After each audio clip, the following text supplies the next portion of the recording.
I hope you had a good first annual transfer tube day. Welcome to the Flame Trench. Let's start the show. And here we go. We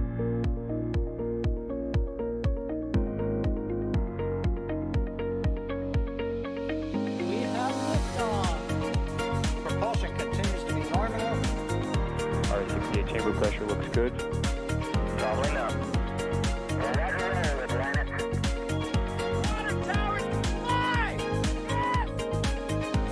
Tango down to nominal. Flighting down to SC off. Bring in SC off. It's orange! R45! Oh my god! Oh my god! Decollage. Put that in the big bag, Jingle. 343 unfolds to go. Indeed. We rise together, back to the moon and beyond. This methane would be igniting in the flare, correct? Yikes. You bet. Sure. We don't need any more of these.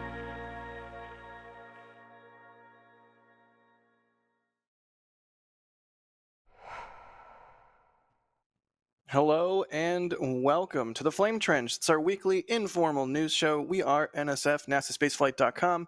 We are an independent news media organization that cares a whole lot about the new golden age of spaceflight that we are,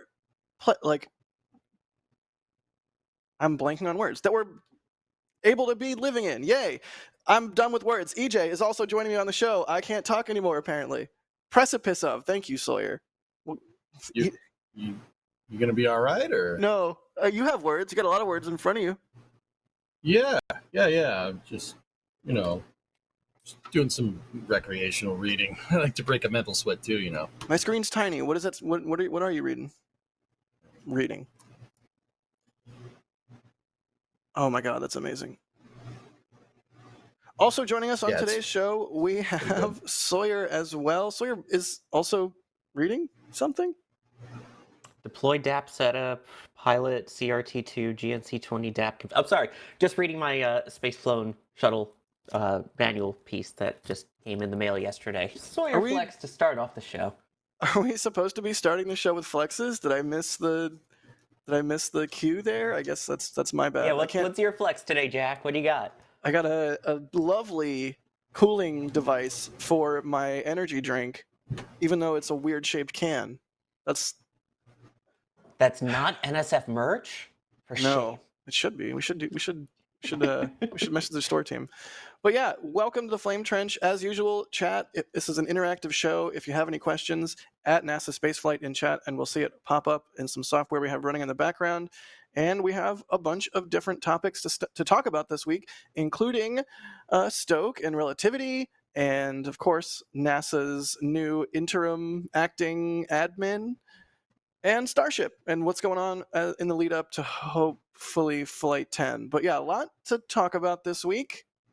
EJ. But before we do that... Oh, no. What? Uh-oh. I'm back. Hi, Kevin. Yeah, we don't acknowledge the operators anymore, do we? Hi, Kevin. That too. But I just have to start the show off, right? I'm sorry. Hold on. Oh, my God. You could say it was a Baja Blast of a test. I bet Space Punk makes a song out of that now. Space Punk's gonna do it.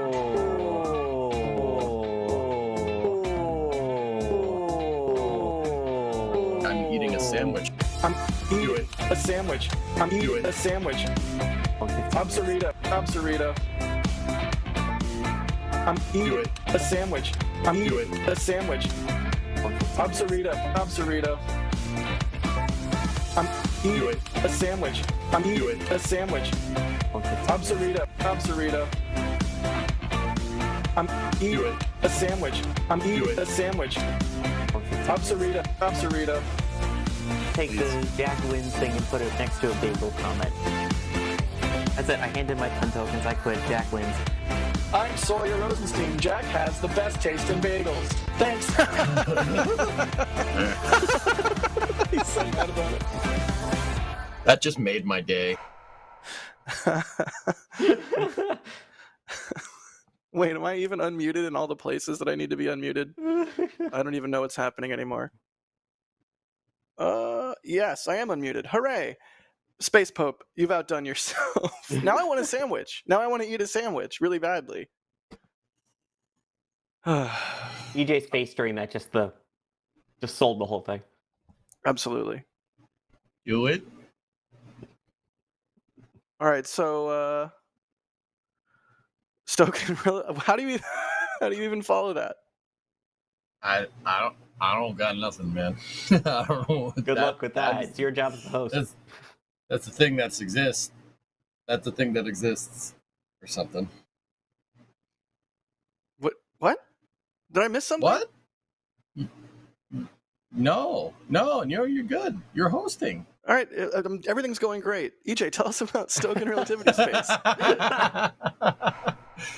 I'm sorry, I just wanted to screw with Jack, so I kind of dead-aired it for a second. Anyway, Thanks. all right, so we got big updates from Stoke and relativity this past week. There are two commercial launch providers that are really, really getting in the game of making things, and we're seeing pretty great strides with it. Kevin, put that thing back up there. That was Stoke Aerospace working on Complex 14, which is actually pretty cool. LC-14 is where Mercury Atlas missions took off from. That's where John Glenn flew from. And it's cool to see that pad's getting some love and actually going to launch rockets again. That's super cool. So that flame trench and complex is built for Stoke's Nova rocket, which is a two-stage, fully reusable vehicle. They will have a first stage that's kind of going to come back down and land kind of like Falcon 9, but their second stage is actually, well, it looks like a big flying beer can, I guess. No, the second stage of the Nova rocket utilizes Stoke's Andromeda engine, which is kind of like a heat shield and an engine kind of combined into one. It's a rocket engine that's shaped like a heat shield. It's the And coolest. it works as such. It's the coolest really concept. cool, dude. Well, and I don't even mean to make a pun. I'm not even trying. Sawyer, please don't be mad at me. I'm not even trying to steal your pun. It's just a really novel concept. Well, according to the Space Pope song, I already gave you all my pun tokens, apparently, so it's fine. And according to you, I have the best taste in bagels. But I digress. EJ, please continue. There you go. There's a picture of the Andromeda test engine. There. Oh man, look at that thing. Yeah, it's like got rocket engines on the outer ring, and the center of it is a heat shield, and the engine is regeneratively cooled through the heat shield, which is very, very interesting. That's a very interesting thermal protection system that Stoke is working on. So they're making all kinds of progress here. The construction is going full bore at Complex 14, but simultaneously Relativity also posted their quarterly update yesterday, and man, there's a bunch of stuff. They're working on their Aeon R engines. They put one up on the test stand, and actually we're doing thrust vector control system checkouts and stress tests. They actually posted that video today, but in their update, they also said that they're working on, wait for it. Hold up. Let's see. They're working on all kinds of GSE there. There's some load testing GSE. There's some domes being made. There's a vacuum engine, right? Actually, we got to go a little bit further in this video, Kev, because we got to get to the part where I want to make sure everybody. It's towards the end, dude. Show them the nozzle, Kev. Yeah, that kind of looked like a transfer tube. Oh yeah. There's a picture of the Aeon engine firing on the test stand. The test stand, yep, there's their TVC testing right there. Look at that gimbal. Holy gimbal. Oh, that's pretty good. That's pretty good, man. Yeah, they really put that engine through its paces. It's pretty sweet. And then I do believe they are working on they have the upper stage engine, which we saw there a second ago, right? But they also have stubby transfer nozzle. tube. Yeah, they have the downcomer as well.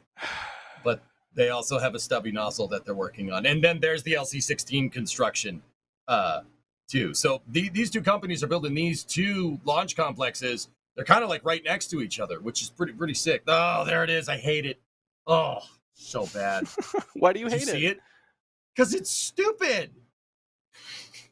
What do you It's like dumb. about it?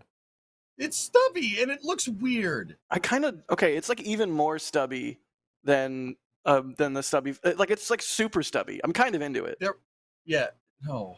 I mean, normally I'm with you. I dislike the Merlin stubby. I really dislike it. But this, Right. Talk about best part being no part. There's essentially no part on it.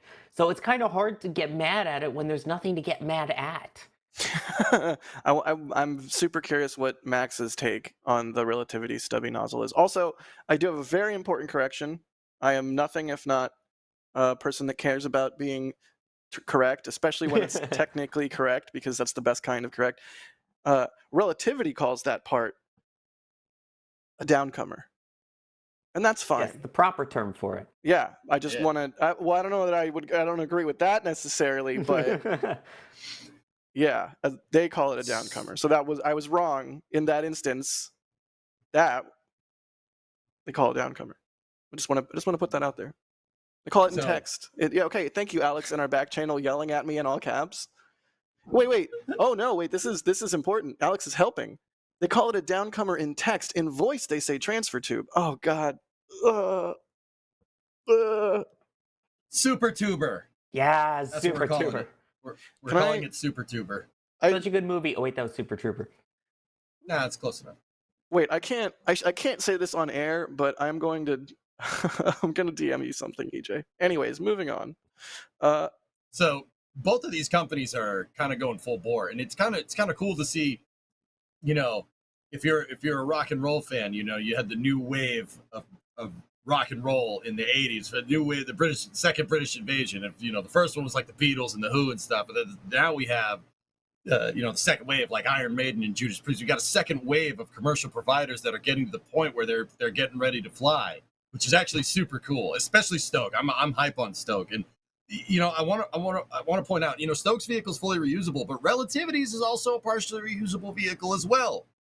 These are both two more launch vehicles that are coming online with reusability in mind, which is actually super cool and kind of represents the just paradigm shift that we've seen over the last, let's say 5 years, right?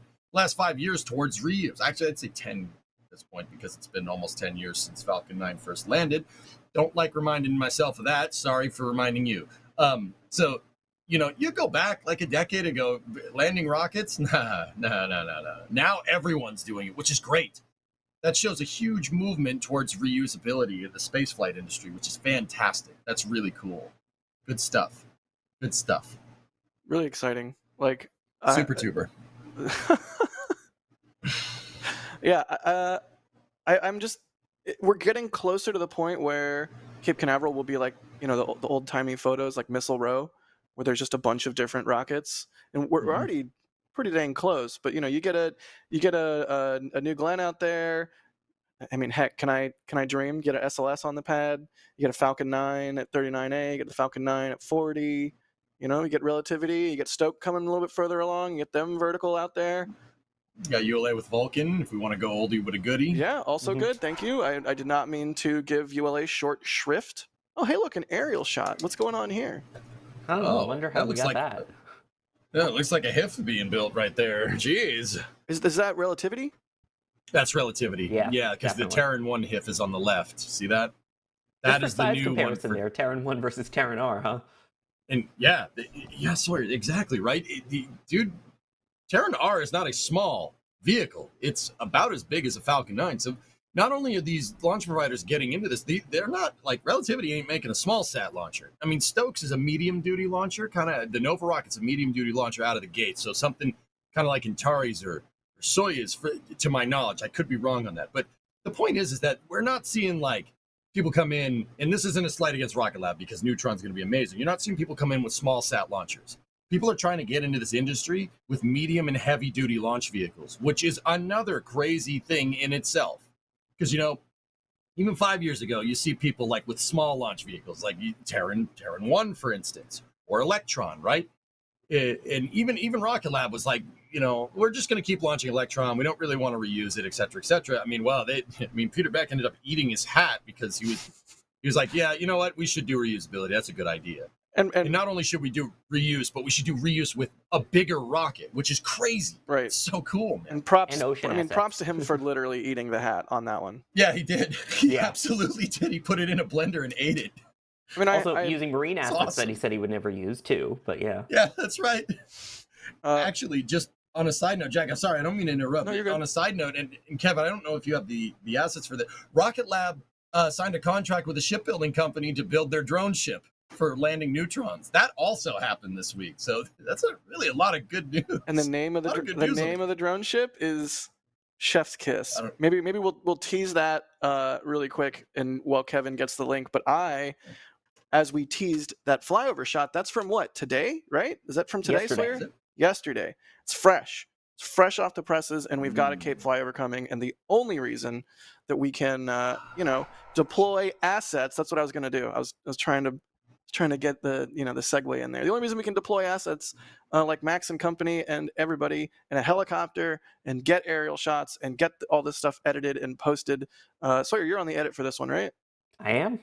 Nice. Yeah, like the only reason we can do all that stuff is because of y'all's support, including Mike Alpha Tango Sierra Mats gifting 50 Red Team memberships, which if you just got Red Team membershiped, can I verb that? EJ, are you in chat just yelling Super Tuber for no reason? No.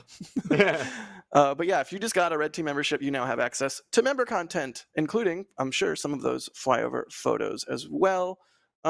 Space Pope with a $50 super chat. Thank you so much, Space Pope, for the tunes and all of the support, of course. They say, bless this trench transfer tuber. It's trenchy membies. Was that the drone ship? I blew it. That was the drone ship. It's called Return on Investment. It's amazing. It's a great name. Yeah.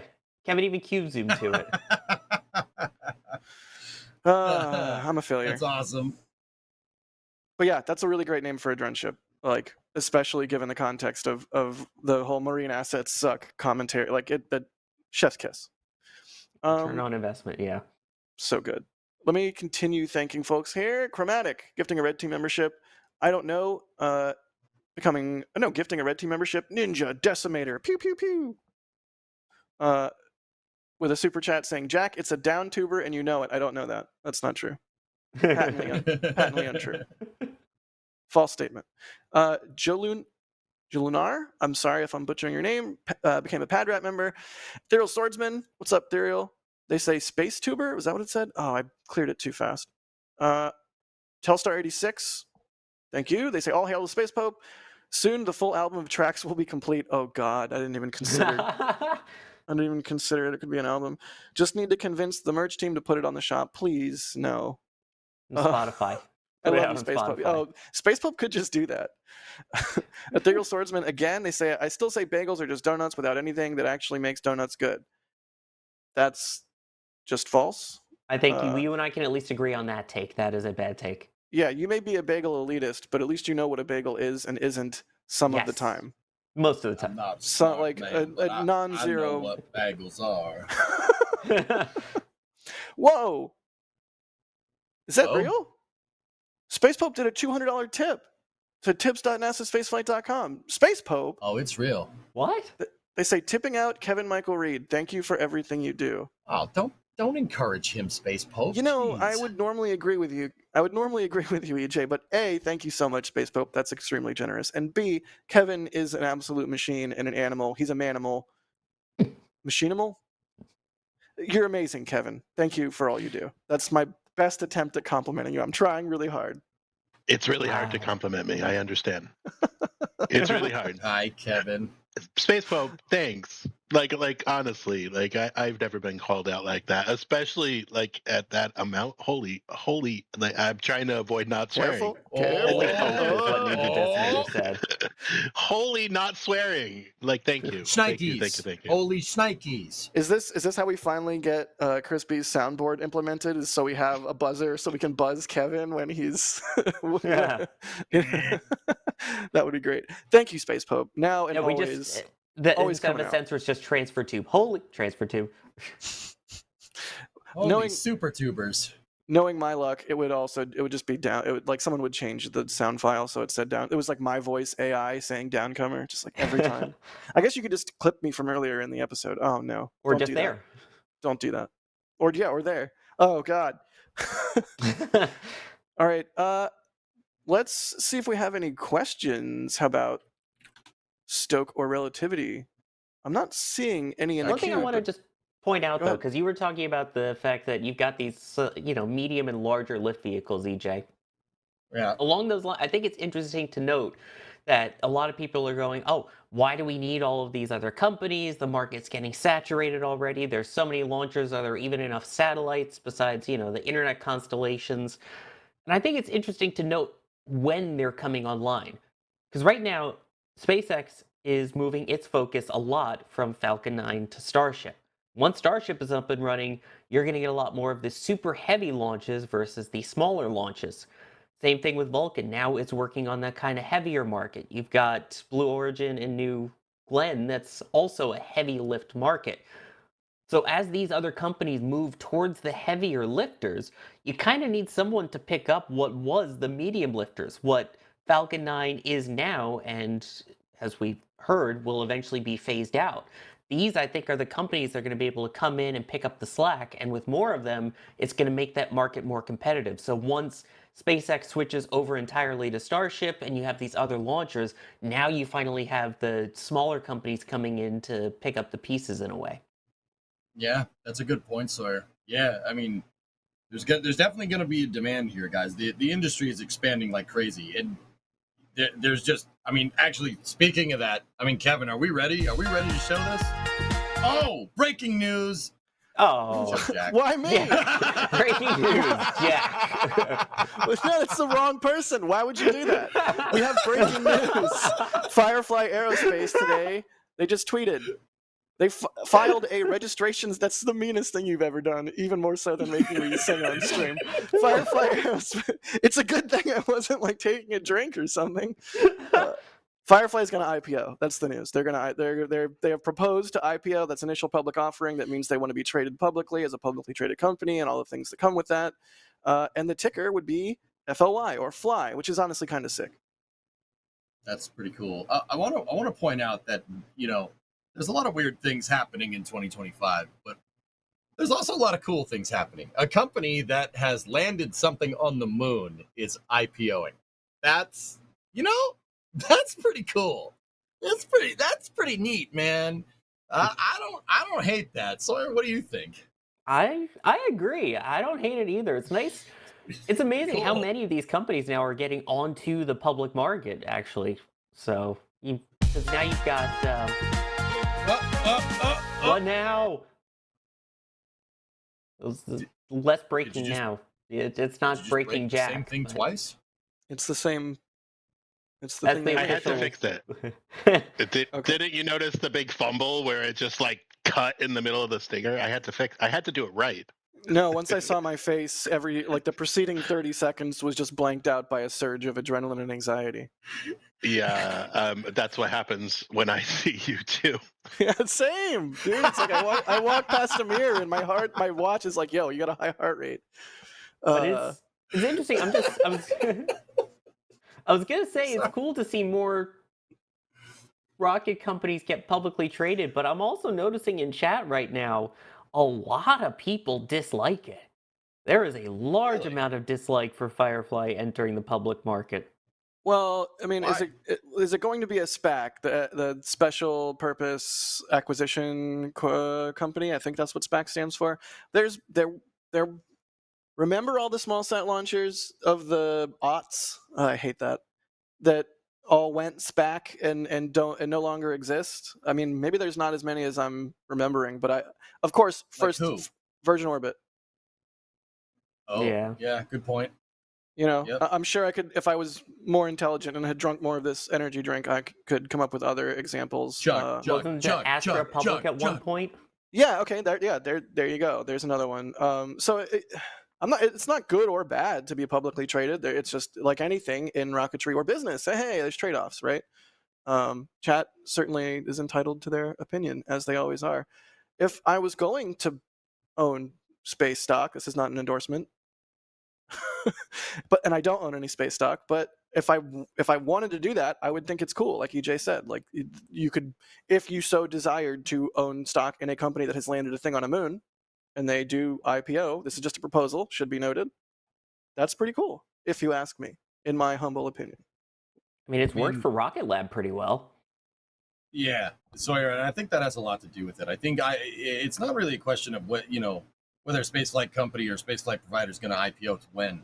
When's the right time to do it? I think now is a good time for Firefly to do that. You guys got to remember that going public like that, especially when you're riding the high like the Blue Ghost 1 mission, you're going to have a higher IPO. Like their public offer is going to be a lot higher because there's a lot of stock in this company because they landed something on the moon successfully in a market where that other providers have not done that and stayed upright, I guess.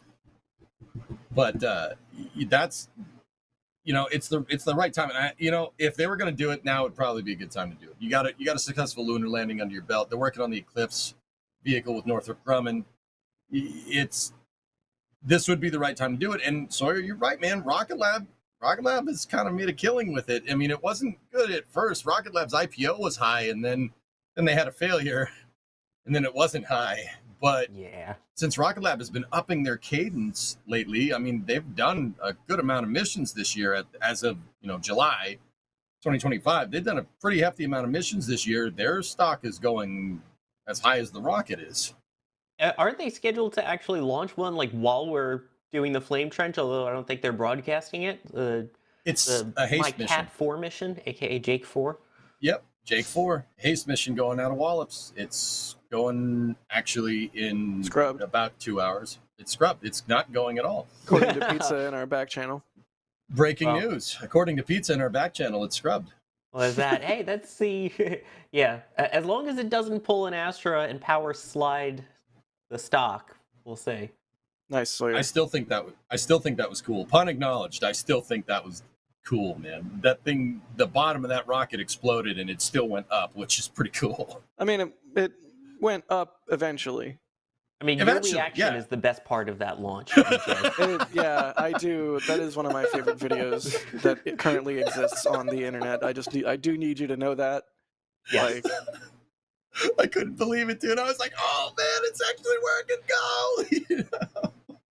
go, By the you way, stupid- guys, just in the interest I was of like- disclaimers, we should probably say that NASA Spaceflight LLC does do live stream production services for Firefly, and this stream is not investment advice.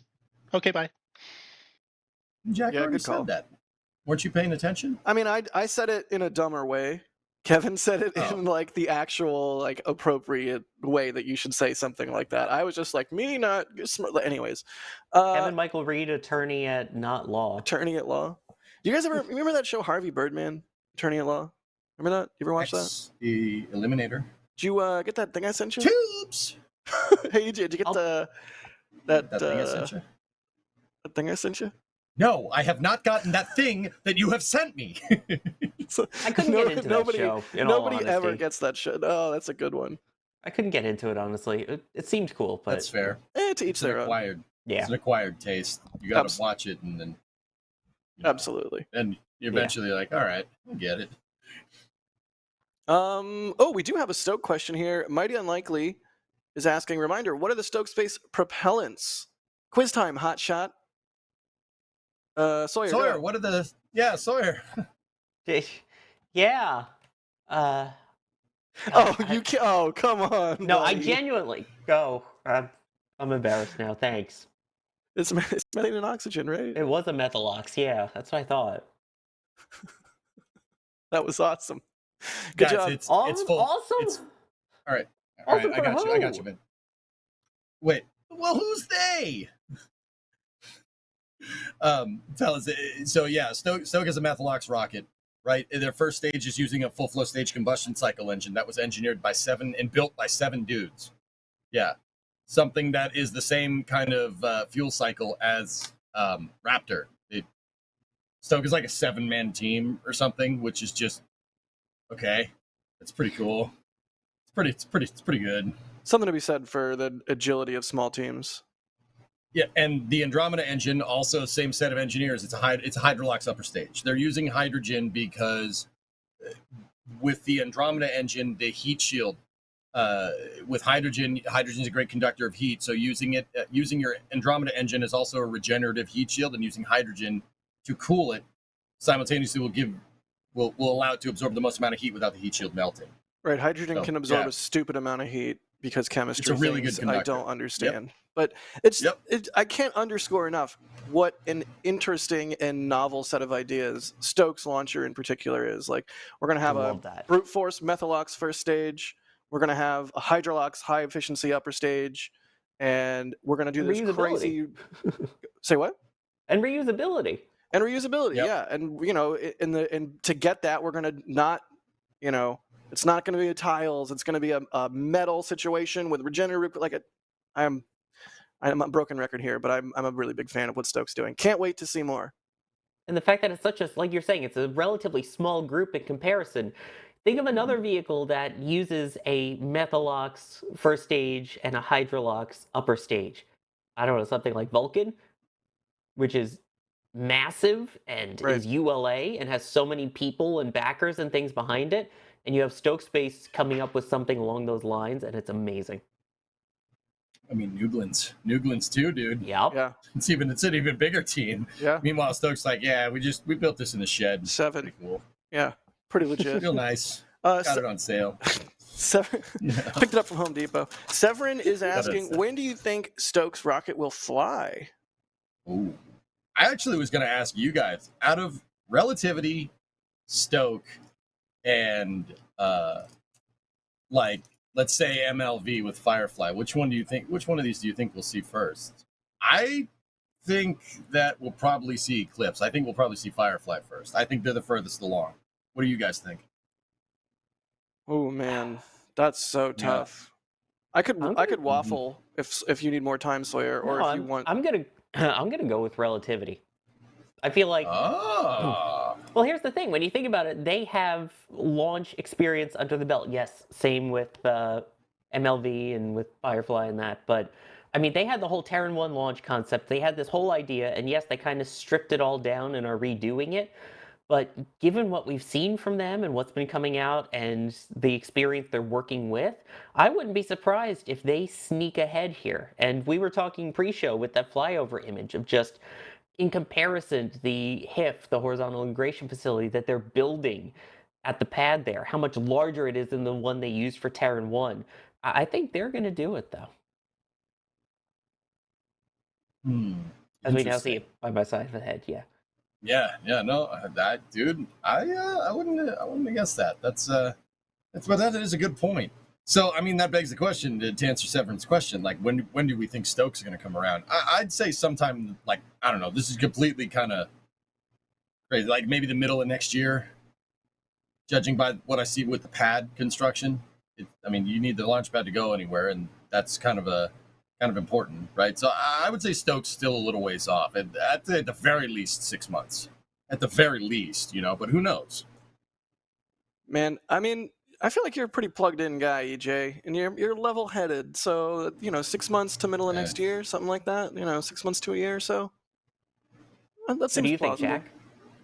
Oh, I have no idea, honestly. I do think that EJ's hypothesis or suggestion that Firefly could, wins, be first off the pad with their MLV is not unreasonable. But I don't know. Maybe there's a sleeper. Maybe we get surprised. As for when Stokes rocket will fly, yeah, sometime. I'm just gonna piggyback on EJ. Sometime in the next year. I hope. I want to see it fly. I want to take pictures of it.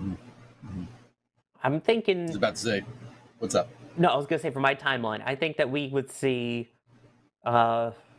Relativity like April, May next year. With Firefly maybe May or June, and then see Stoke probably a couple months after, like August would be my guess. Again, this is total speculation just off of the imagery that's been out publicly, the video that they've released, their updates, and what we've seen from the flyover imagery of their pad status. Which again, we do have a flyover of the Cape that we just did yesterday. That's coming soon, so stay tuned to the channel because that video is coming out next week. Yay! Flyover. Thank you, Membies, for the support. So we can do stuff like that and tell the story of the new golden age of spaceflight in which we are all on the precipice of. Thank you so much. Whoever typed precipice. Was that you, Sawyer, that typed precipice? That was me.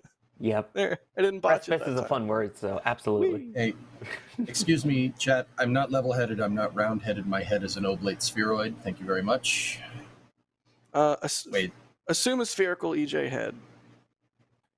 That's a big assumption. Big head. I got a tiny head. Wait, what?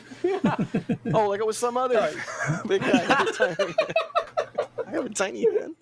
I have a Classic. tiny head? Classic. You know what else is classic? NASA getting thrown around and not having an administrator for a long time. But now they have an interim administrator, right, EJ? Yeah, they do.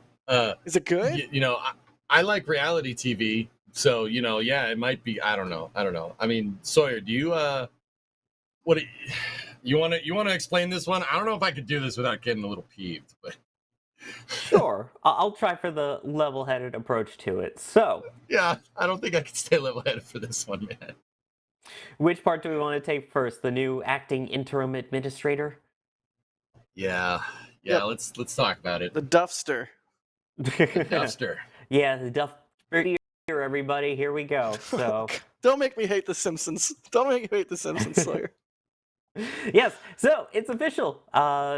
We still don't have an actual full-time NASA administrator, but we have a new interim administrator. So you may remember that Janet Petro has been the person sort of in charge of NASA for the time being. That was going to be until Jared Isaacman was confirmed, but then that confirmation, his nomination was pulled just before the confirmation. So the president wanted somebody, it seems like, that aligned more with his presidential views, because it's worth noting, Janet Petro kind of just got it as the acting administrator based off of where her position was at NASA at the time.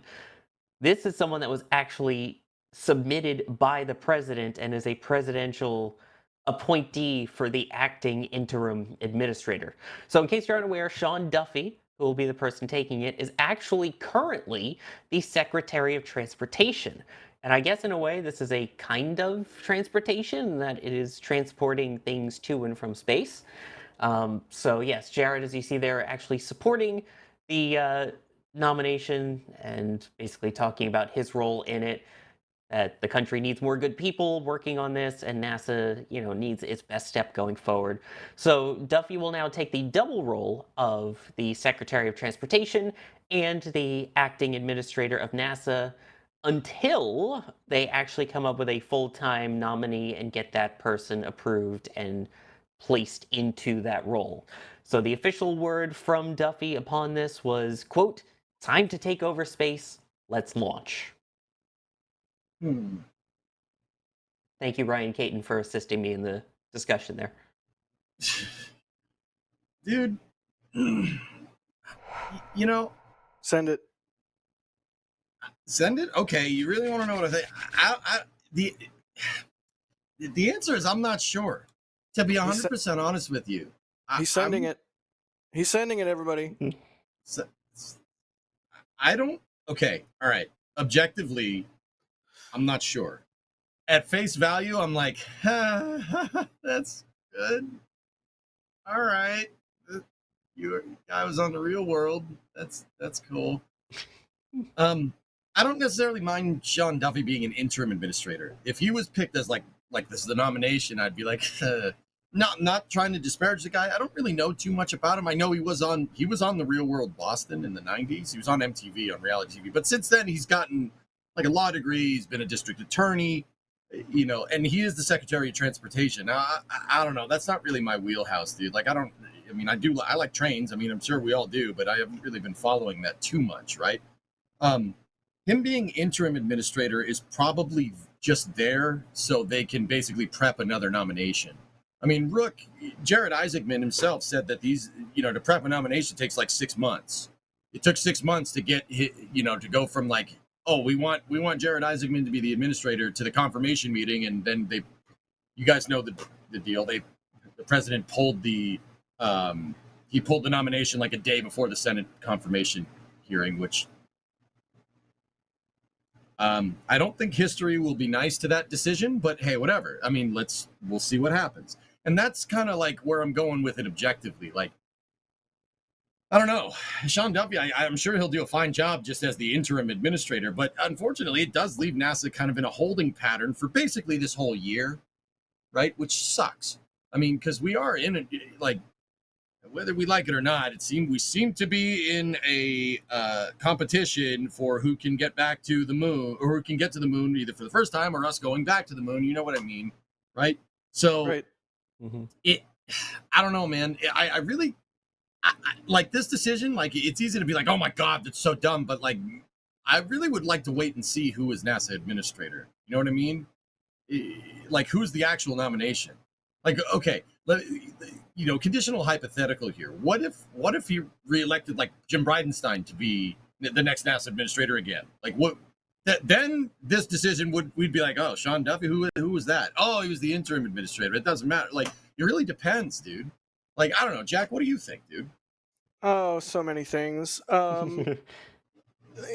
will say, compliment sandwich, right? I will say the idea of the Secretary of Transportation being in charge of space flight also, like, okay, yeah, it's transportation. Like airliner-like operations, right? Hey, it's not a bad idea. Like, but no. But yeah, that's not what NASA's doing right now, though. I don't right? care that the dude was in reality TV. Like, hey, I'm a person on the internet, so like I don't think that should necessarily check in if go like for like I'm mostly what annoys me about this, EJ and Sawyer, is that it just feels like kicking the can down the road. Yep. And it's what you were just saying, EJ. It's exactly what you just said. This feels like kicking the can down the road at a time when we should have a bonfire. We should be pouring gasoline on the bonfire. Someone should go to the scrapyard, part out a freaking old VW, take the magnesium engine block and throw that on the bonfire, and then throw water on the engine block while it's cooking off. Like, we should really be doing this, and it's really fun to do that. Don't do that. You can't put magnesium out with water because it just ignites more. We should be really mashing the gas, and this feels like kicking the can down the road. That's what annoys me. That was an oddly specific example of how to make a bonfire get angrier, Jack. Don't worry about that. I'm very worried now, but I mean, first off, talking about reality TV, Jack, we all know you're an influencer. You've been called it before, so we know. I have to go. It's true. Somebody actually called him an influencer once. But anyway. Really? Oh, yes, man. Really. Bye, Jack. So. Yeah, on a Tinder date, no less. Thanks for the reminder. I wasn't going to bring that part up. I think we killed EJ. Go ahead, Sawyer. I was trying to be nice about it. I wasn't going to bring up the date part, but yes. No, anyway. no, if you're going to throw me under the bus, don't just, like, nudge me. Like, really push me under the tires, please. Like, go whole hog. We don't go half hog here. This is NSF. Anyway. Oh, my God. I'm getting the Red Bull in my veins. I'm sorry. Speaking of going half hog, that's kind of what I was going to say, is along those lines, you were talking about the fact that he's pulling double duty. And one of them is his actual appointment. The other is just temporary, whatever terminology we want to use at this point. He's temporary in that position. He is the Secretary of Transportation currently. How are you going to be able to split your time up with all of the transportation within the United States and then also throw in NASA, which, yeah, you think, like you're saying, transportation, airplanes, things like that kind of idea. But it's not just that. It's all of the science that needs to be done. It's all of the ongoing exploration missions. It's everything happening aboard the ISS. It's SLS, as you pointed out. It's the fight to go back to the moon. It's all of the, what budget is left of it, climate research that they do, oceanography research that they do, light pollution research that they do, studying the sun. It's a lot more than what we talk about with roads and infrastructure and trains and planes. It's like almost more, in a way, than just the transportation alone. So for one person to be split between two massive organizations like that, I think is a detriment, in my opinion, possibly to both. But if it came down to it, if he had a choice of which one he needed to put more time and effort into, which one do you think he's going to pick? Yeah. Yeah, that's a good point. You would hope at a time like right now, NASA would have somebody who is fully attentive and devoted, and they have an interim situation, which I guess is better than no admin or just, sort of headless flailing, but not much better.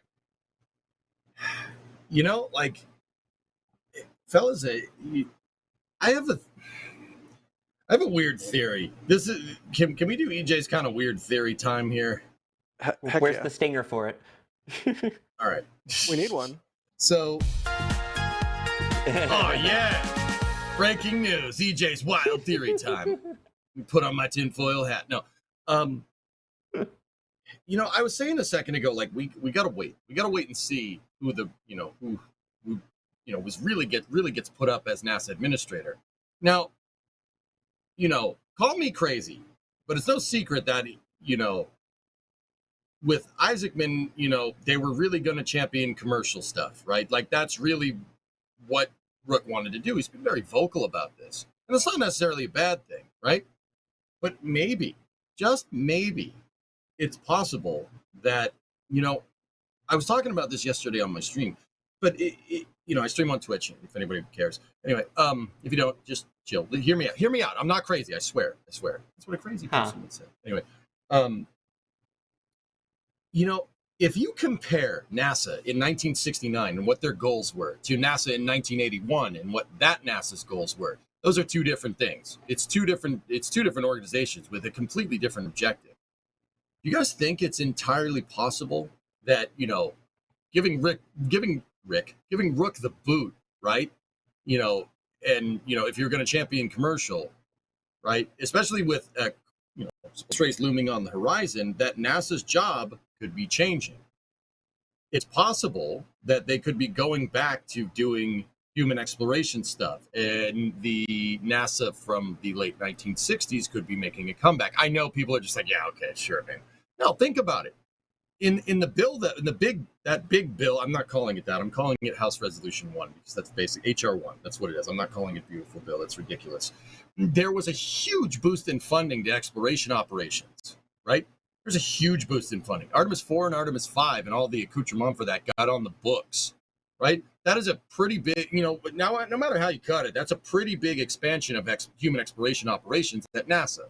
It's more SLS, and I know how people are going to feel about that, et cetera, et cetera, et cetera. But especially with the space race looming on the horizon, giving Rook the boot, I would say that, a expanded astronaut exploration program coming from NASA, like looming on the horizon, isn't out of the realm of possibility. What do you think, Jack? I don't know, man. I don't know. Sir, what do you think? Holy deflection there. I got nothing. I mean, you're not wrong. Right? And by the way, you can call it the Better Business Bureau because it's BBB, big beautiful.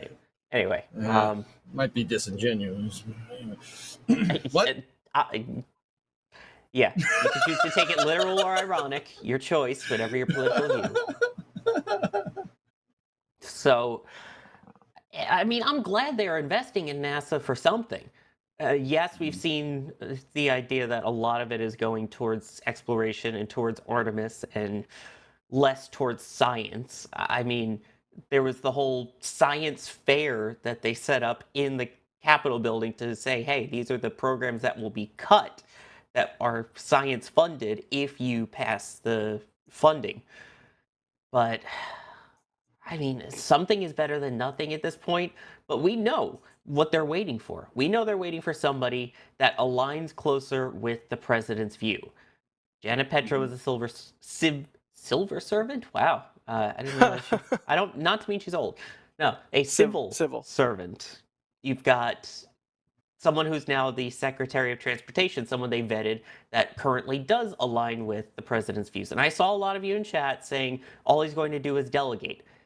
I mean, yeah, but it's delegating on behalf of the president's views, and again, trying to have to split all the delegations of what's happening at NASA and what's happening in transportation.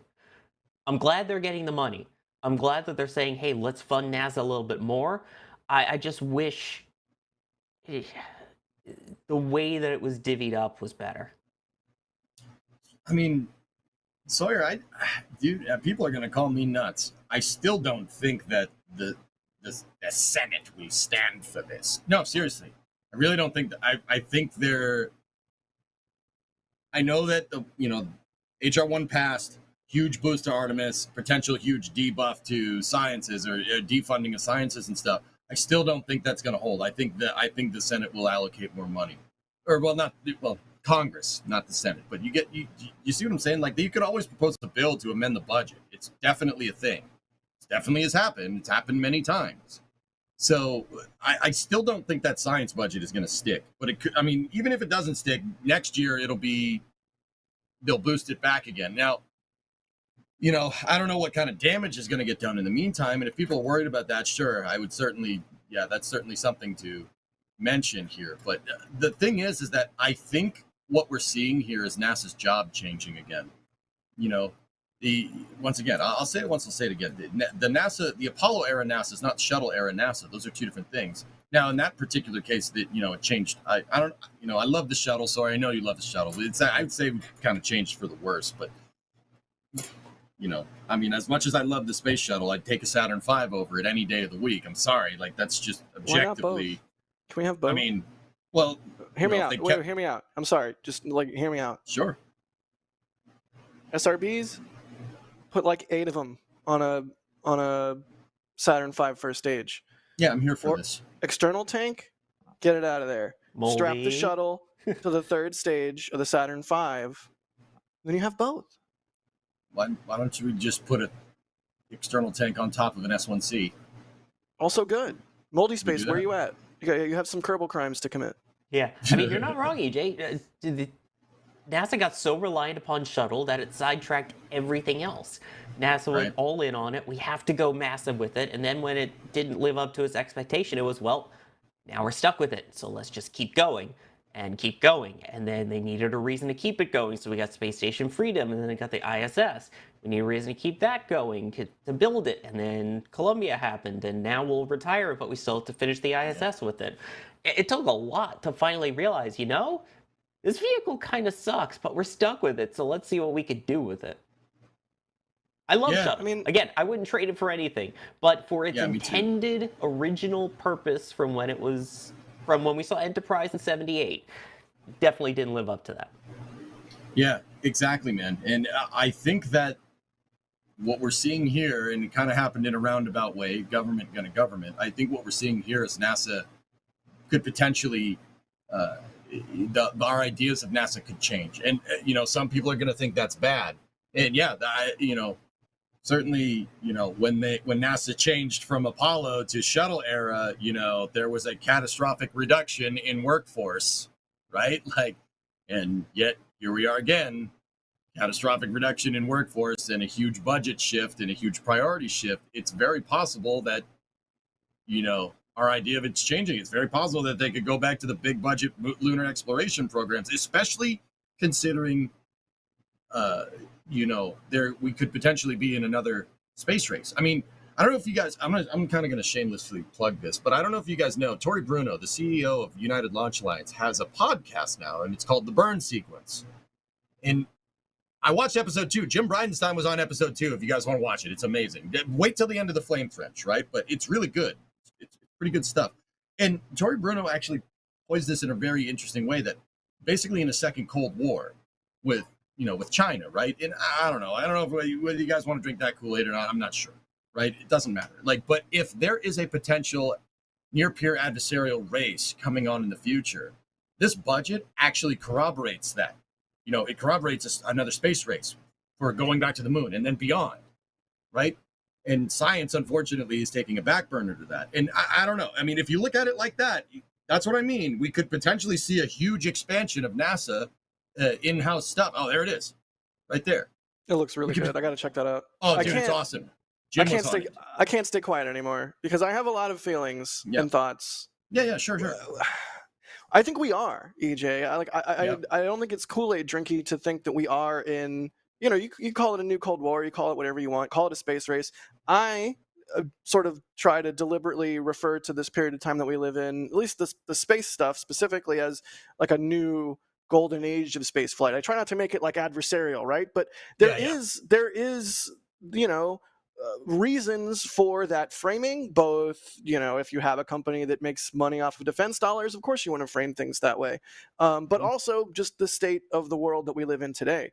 Like, you would be gravely mistaken if you thought that the stakes aren't high for the next 10 to 20 years in terms of who gets the high ground first. And I'm not even talking about war, or I'm just talking about like economic advantage. Like, when the space economy becomes real, also prestige, like that's also like there's so many soft power, like so when you say, AJ, like that NASA's job has changed, like the idea of NASA going back to like the NASA of yore and focusing on human spaceflight, that sounds great, right? In theory, that sounds amazing.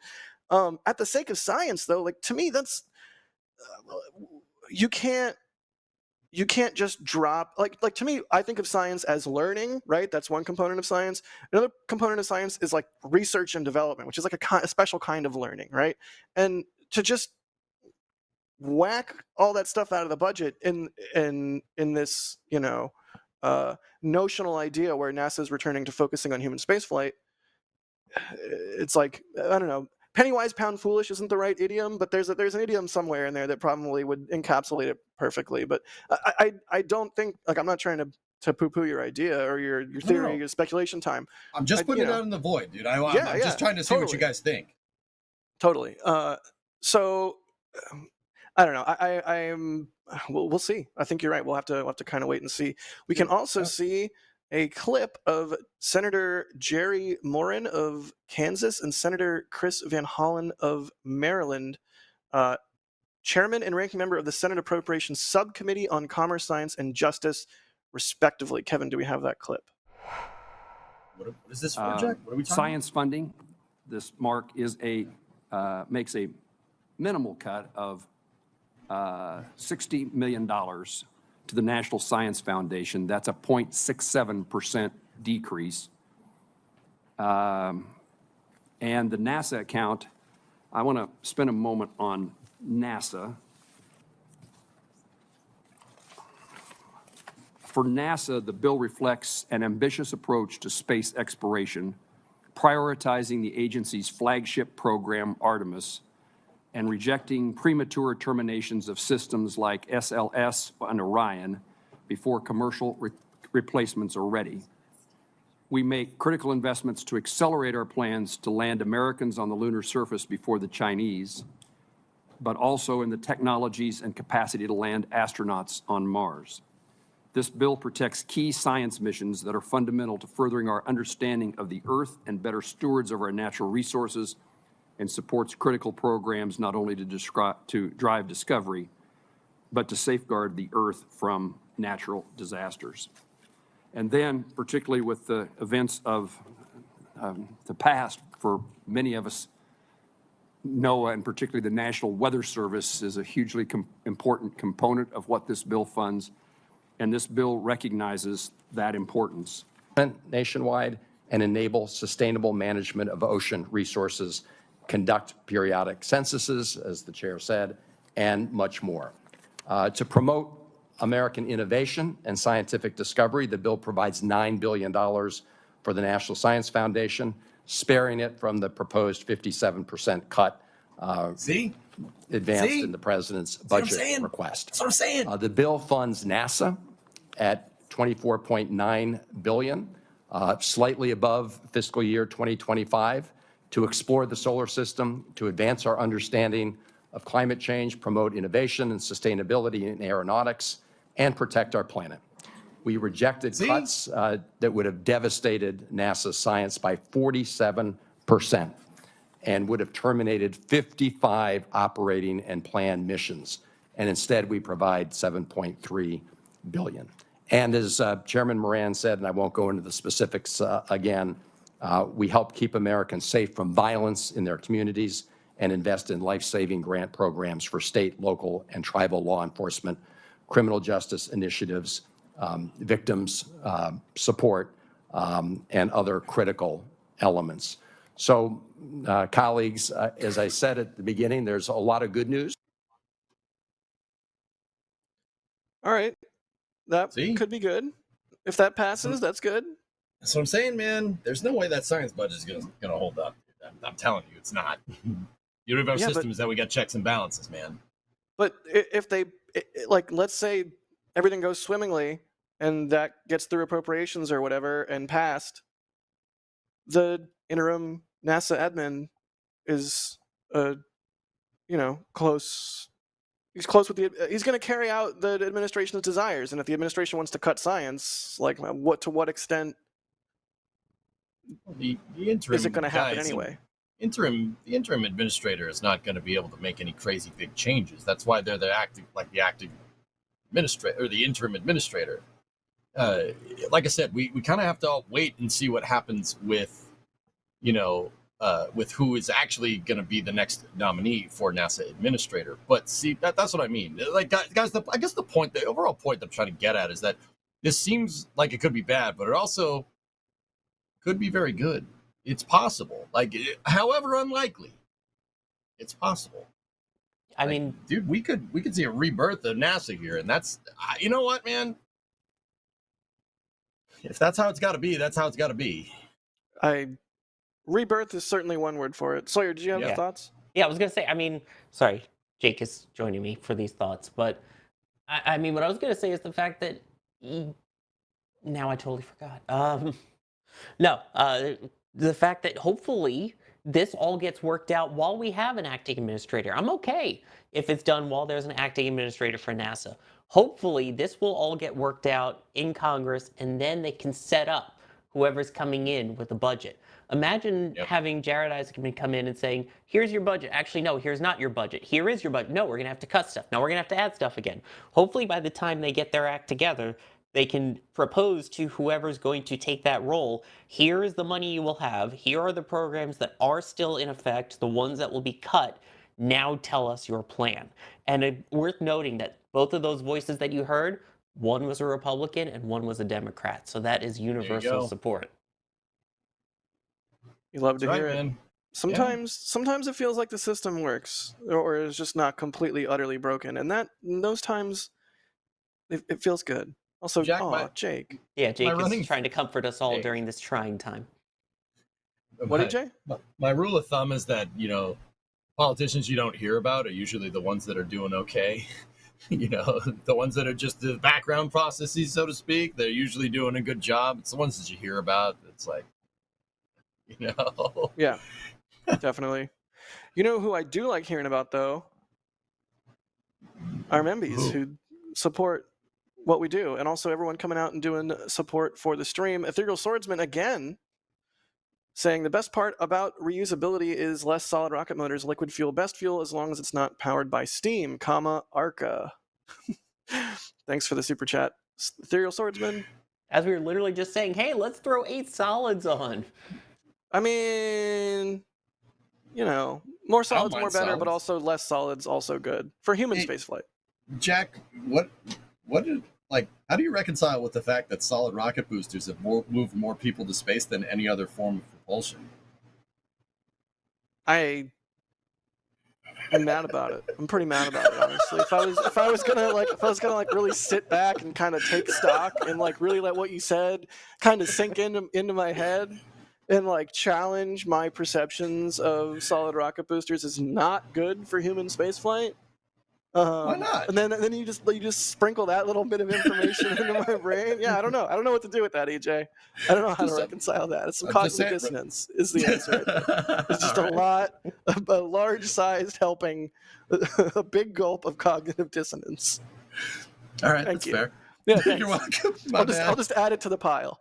Okay. That diabetic kid, thank you for the support. They say super tuber. That's all. Steve Super Kalovic, tuber. Super tuber. Steve Kalovic, thank you for the support. Oh no, where did it go? Oh, it's right here. Gifting 5 Red Team memberships. Merry Old Elf, gifting a Red Team membership as well. Daryl Swordsman again. Thanks, buddy. They say Stokes the only one of the 3 to have got onboarded to the NSSL. In theory, they had a credible path to launch this year, and the other 2 didn't. Interesting point. Ooh. That's a good point, dude. I didn't take that into consideration. We've got a $25 super from Bideford. Thank you so much, Bideford, as always. Bideford says, I want Jared, period. I'm still upset that the best candidate isn't the NASA admin. Yeah, unfortunately, I think that ship has sailed. You can't always get what you want. But if you Can't try always sometimes, get what you want. you get He what still you gets need. screwed. Yeah. No, I don't think that's the lyrics, Sawyer. It is now. So yeah, Sawyer's helping us Sorry, Rolling avoid Stone. Sorry, Mick Sawyer's Jagger. helping us avoid the copyright strike there. So Yeah, he's just looking out. Shadow Mask, thanks for the support. They say don't nerf NASA so you can buff Space Force. I'm all for that. I mean, Space Force Biden- is getting huge increases. Also, in the yes. Right, they're budget. saying don't do that. I mean, Right. I agree. Don't do that. Buff them both. Bindford, thank you for the support. They say if we don't move forward quickly, we will be left behind. How do we get Congress to see the bigger picture? Fortunately, I think some Congress people do know sort of what the stakes are right now. Yeah, Jack, I don't. can I jump Go ahead. in with you? I've just Kevin, been you thinking can about. always jump in. I love when you jump in. It's my favorite thing that happens on any NSF stream ever. I mean, we were talking about solid rocket boosters and stuff, and it made me think of SLS and Artemis. And like, wasn't Artemis a Congress mandated program? You know, I think that was under the Obama administration, right? But Sort of. sort of. No. I think Artemis was Trump, wasn't it? It was rebranded Constellation. No. No, it Oh was God, it's been Obama. rebranded so many times. It was Really? absolutely the Yeah. Obama administration because it was Constellation, and I think that was 09 or 2010 it was canceled because in 2011, at the final shuttle launch, they had a whole big thing on Orion and its future there. Yeah, like Obama was pushing for commercial crew, Right. and I like Congress kind of pushed the whole idea of a super heavy lift vehicle, and so Congress has a lot of power. Actually, like the the I president mean, of the Congress United tried to States. mandate that Europa Clipper was going to be launched on SLS until that was, it was in law that had to, like, yes, Congress has power. I follow you. Continue, please. I mean, they're the ones who give the money, and they're also the ones that can write it into law what has to be used. They can say that shuttle engines have to be used on a rocket. So I think there are. I get a little political here, but there are sensible people in Congress too, on both sides of the aisle, who probably realize that it's not a great idea to just get rid of science. And I think that's what those two senators, a Republican and a Democrat, were talking about in that clip that we played, and I think that's really important. That's all I have to say. Now you can go back to talking about solid rocket boosters. No, it's a very valid point, and I think it's heartening, right, to see two senators from across the aisle working together on a sensible thing. Yay, as it should be. I mean, consider this. If the executive branch wants a big expanded human spaceflight program and puts forth the proposal for funding for that, and then Congress says no, well, we need science too, we could end up with an increase in NASA's budget. I'm not, guys, like, you guys are looking at me funny, and it's hard to say that right now, but it's darkest before the dawn. You know what I mean? There's an entirely big possibility that NASA's budget could go through the roof in the next couple of years. That's not out of the realm of possibility here. And the checks and balances and Congress basically saying, well, we want a space race, but we also need more science. We could end up with NASA's funding could get bolstered like crazy. It's definitely doable. That's a thing that could happen. It's possible. I'm here for it. Right? I'm super here for it. I'm also here for Bideford again with another $25 super. Thank you, Bideford, so much. See, where's the good news? Sorry that I'm so very upset over all this. We will get to some good news here in just a second. That's the hype train horn for the good news. Thank you, Kevin. Austin Skirvin, thank you for the support. They say, how are the canards, Jack? They're great. Canards are great. They're not great in every situation. You shouldn't always use canards, but canards are great. Also, you continue to kilt it on stream. Hope the budget doesn't nerf science. Walked into that one. Astro Knucklehead, thank you, buddy. They say a myopic view, such as Kennedy in the 60s, the only way we get to the moon and Mars, rapid, reliable, reusable spacecraft are the only way. Tell me I'm wrong. No, I think we all agree. RC Horseman, thank you for gifting 10 Red Team memberships. Jeff, thank you for the $25 super chat. So have a great weekend. There's not enough time to talk about how to keep politics out of space stuff. Yeah. You're It's conjoined at the hip, guys, and the sooner you realize that, the better, especially when it comes to NASA stuff. It's just one of those things you got to deal with. I know a lot of us are bummed that we didn't end up in the timeline where Jared is the NASA admin. That And I'm really sure sucks. we've belabored this point on past streams, but maybe it's not all bad because Jared can not be mired in the muck of politics. Like, that's good. Like I That's said, he had his good. first day off, and since he was 16 now, so Yeah, I saw that tweet. That was a good tweet. yeah. Crazy. Of And course, didn't he say that he was thinking about running for Congress? Please, no, Rook, go buy that F-14, brother, and then fly into space. Please, please just do that, please. As a taxpayer, we got please, former please astronaut do Terry that. Virts running now, so why not? Yeah, there oh you go. man. And finally, Steve Kalovic, thank you for the super chat. Say, please stop making my mom upset, Bideford. When she gets upset, she calls me all her brothers' names, usually Mike, Kevin, Steven. So thanks. Sorry, Steve. We're not trying to make Bideford upset. All right, we'll move on. We'll move on to the next topic. Sawyer, tell us about. Oh, go ahead, AJ. I was going to say Bideford. I'm trying to say that this could end up being good. There's no don't throw in the towel just yet. Stay with me. I got margaritas. Stay with me. Oh wow. Kevin, can we get the breaking news? We need the breaking news stinger. Breaking news stinger. Kevin, breaking news stinger, please. You hate me right now. You actually did it. Breaking news. Thank you. I'm sorry. We have a poll in chat. Chat, if you are watching this live right now, there is a poll in chat. It has just been added. The poll is, Kevin Michael Reed should share his soundboard with Chris B for Raptor Sides. The answers are yes and no. Chat, I want you to weigh in on this poll. This is an important poll worthy of the breaking news stinger and me yelling at Kevin live on air to do it as if he was a puppet. I'm sorry, Kevin. Who created this poll? I was gonna say It wasn't me. Kevin It wasn't didn't. me. It wasn't me. I promise. I have access, but it wasn't me. Wasn't me. I don't have access. All right, Chris. I'm sending you a stream deck. You have to give me your address. I'm doing it. Let's go. It's Go. It's just happening. done. It's done. I have an extra one sitting here. I'm sending it. That's the Why'd you breaking send news. it For real? Yep, done. Holy cow, it happened. That was. Whoa. All right, Chris. Never say I did never do anything for you. Words, they're hard. I did never do nothing, anything for you. Never. Yeah. Never ain't no doing not. Anyway. Won the castle, England. Nice. The big castle or the little castle? Is that the one with the clock in it? Oh my god. Everyone from England's very mad right now. Okay, Sawyer. What do we Americans know about European stuff, right? Right. Well, I mean, I don't know anything. All I know is hot dogs and hamburgers and beer. Me dumb American. So guess what our next topic's about? European I stuff. Oh, nice. Yeah. Anyway, so ESA has had this whole big launcher challenge that they put out. It's kind of been in the works for a few years. So they had 12 different applicants put in to be kind of the launcher of the future and get their share of, I believe it was 100 or let me get the exact number up so I don't mess this up because it's in fancy numbers. There we go, 169 million euros.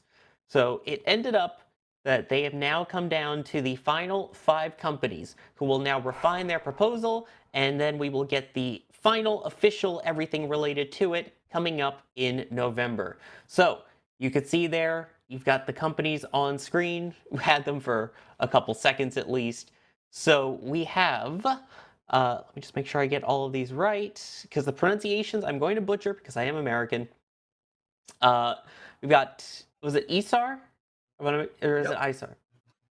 No, ESAR's right. Okay, making sure. You got ESAR Aerospace, which is the German company, which so far is the only one of the ones that we're about to mention that has actually attempted a launch, of which NSF did assist in providing live stream services for that one, you may recall.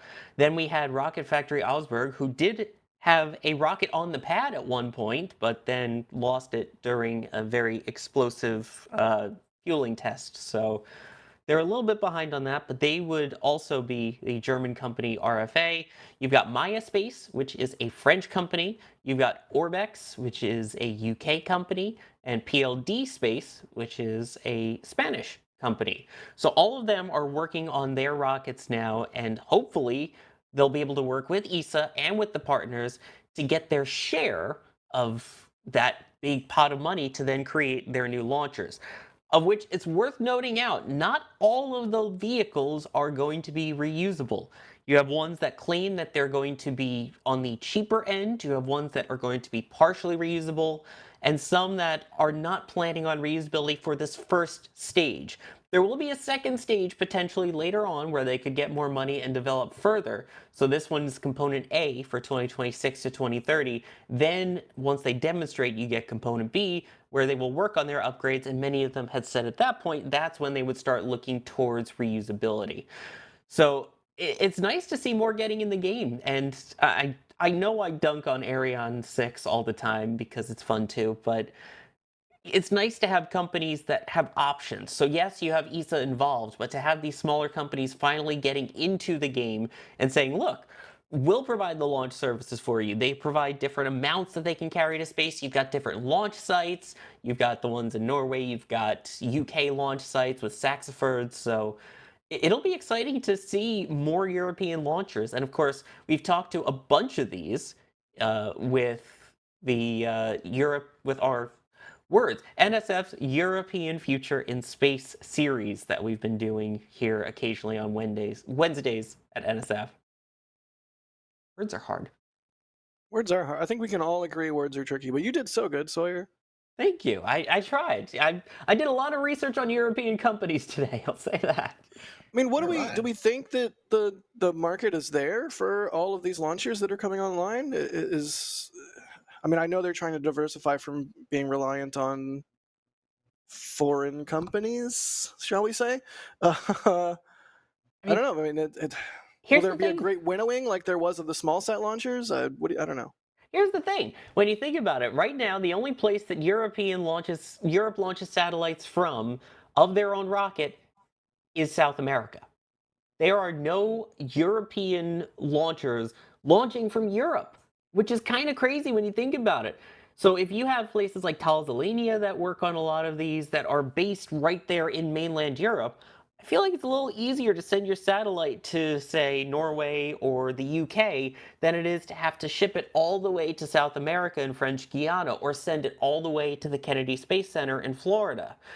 This is huge in that you're saving money on transportation costs and you're launching more locally and you're supporting European businesses. I feel like this is a huge win. Yeah, I mean, I'm hard to disagree with any of that. EJ, sorry, go ahead. I didn't mean to step on either. No, it's all good. I was just in the video, in Ryan's video about European launches, it was the RFA explosion, and that's kind of to my point. Guys, with spaceflight economics, it really is kind of dependent. Like there's two ways to kind of look at it. It's like kind of the chicken and the egg, right? Do you build a launch vehicle because there's demand, or do you build a launch vehicle anticipating demand? So that's like kind of induced demand. It's like, is the demand natural or is it induced, right? It's possible. I don't really see that much of a market for all these launch vehicles, but it's possible that a market could emerge from it. But the reason why, Jack, I was like, oh, is because, well, I mean, this seed money is great. That's a lot of money being thrown into the commercial market for the Europeans, and good for you guys. That's amazing. That's fantastic. But playing devil's advocate here, just people off again, but that's kind of my MO nowadays. So, I mean, ESAR has launched something. It got about 300 feet. It's European. It got about 100, I don't know, let's say like 200-300 meters, and then it popped. RFA's rocket blew up on the pad. PLD is doing good. Orbex, I haven't gotten an update from them in a good while. Maya Space is testing prototypes on test stands, on old test stands down in French Guiana, I think, if I'm remembering right. The point I'm trying to get at is that it's gonna take a while. If the commercial market, if you're gonna, I don't really see a demand for all these vehicles right now. So if you're gonna if we're going to play off the notion that the market is going to be there in a second, it's going to take a second, guys, because all these guys are a little ways away from getting up into space. You know what I mean? And that's, at the end of the day, that's what this is all about. So I don't know. I mean, what do you guys think? Do you think they're trying for induced demand, or you think these vehicles are there to serve a market? I don't know. I think it's induced demand, personally. I mean, I think there is a market. This is going to sound terrible ahead, to me, Sawyer. but I think they're expecting some of them to fail. You know, you've got these companies, and we've seen that here in the US as well, where you get all these companies with this big ambitions and they get money to start figuring things out and planning, and then they never get off the ground, they never go anywhere, things like that. I'm sure it's a possibility that could happen here. And again, there's the component A and the component B. So I think whoever shines in those component A's, whoever can get off the ground and start launching things in that 26 to 2030 time range, that's who you're going to see get even more funding for component B. And I think that's when you're going to get your big game players, your big competitors for launching satellites in Europe.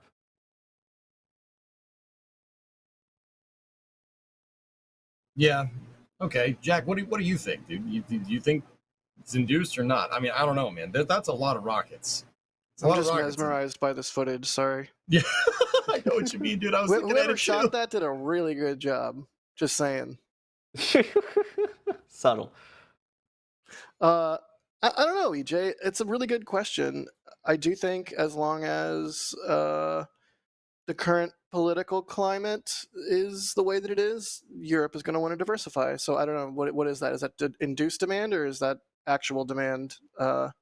Just one more rocket company, bro. Just one more rocket company, and we'll be launching from European soil, bro. Just one more rocket company, I swear. Yeah, that's what I mean. It seems like they're doing it. It's like, oh, everybody else is doing commercial, we should too. Like, I don't know. Maybe a market does emerge, right? Like, I mean, some of the most successful people in the commercial industry, albeit American, like SpaceX, is thinking induced demand with Starship.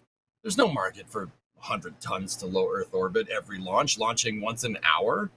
But there could be if you have something that costs $1 million to put something up there instead of like $80 million, right? Like, it's totally possible. It is totally possible.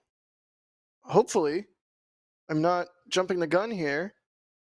It might be possible for somebody that's actually European to chime in. Alex? What are you trying to imply here? You're from Europe, so your opinions are catch-all. Like, okay, tell us your opinion. Yeah, we had you. We had you on the show today. We wanted to ask you, what's a kilometer? It's 2/3 of a mile. Yeah. Ah, fractions. I understand these. Kevin was on the ball with that one. Alex, what's your take? Yeah, well, it's complicated. I think it's positive that ESA is it's investing in these other companies, right? For those that may not be aware, I had to write a piece about this story. I wonder why. Earlier this week, and one of the things that I noted for it's that ESA has traditionally relied upon launchers like the Ariane family of rockets, and more recently the Vega rockets from Avio, right? And so both Ariane Space and Avio have been the big big contenders, like the ULAs of Europe, if you will, right? And it's or the Lockheed Martins and Boeings of Europe. And so now ESA has seen what's been going on in the US for the last decade or so, and they're like, you know what, we need to diversify, we need to get more players here, because we cannot be spending this much money that we do on and not even just much money, but also we need to have multiple options, right? More options, more better. Sorry, Jack, for getting you there, but it's true, right? Like, you want to have more options, and for a lot of these countries that support, so the way that ESA is also arranged is a lot different. In some ways, it's very similar to the US, but in other ways is different. in the sense that the way that, for example, in the US, you guys are always talking about, oh, it's a jobs program and the pork and whatever, all of those different things that you guys talk about, and how Pork. and how certain senators and representatives try to bring NASA jobs to their own districts and states and things like that. In the case of ESA, it's not about some elaborate plan to get those jobs there. It's actually there in the conditions. You have this whole thing called geo return, where the missions need to be elaborated. Essentially, things like the Ariane 6 rocket, for example, it's made in France and Germany precisely because France and Germany are the ones that bring the most money to ESA. And then some of the other countries like Spain, Italy, and whatnot contribute like some other parts like interstages, some motors, for example, on the Ariane 6, etc.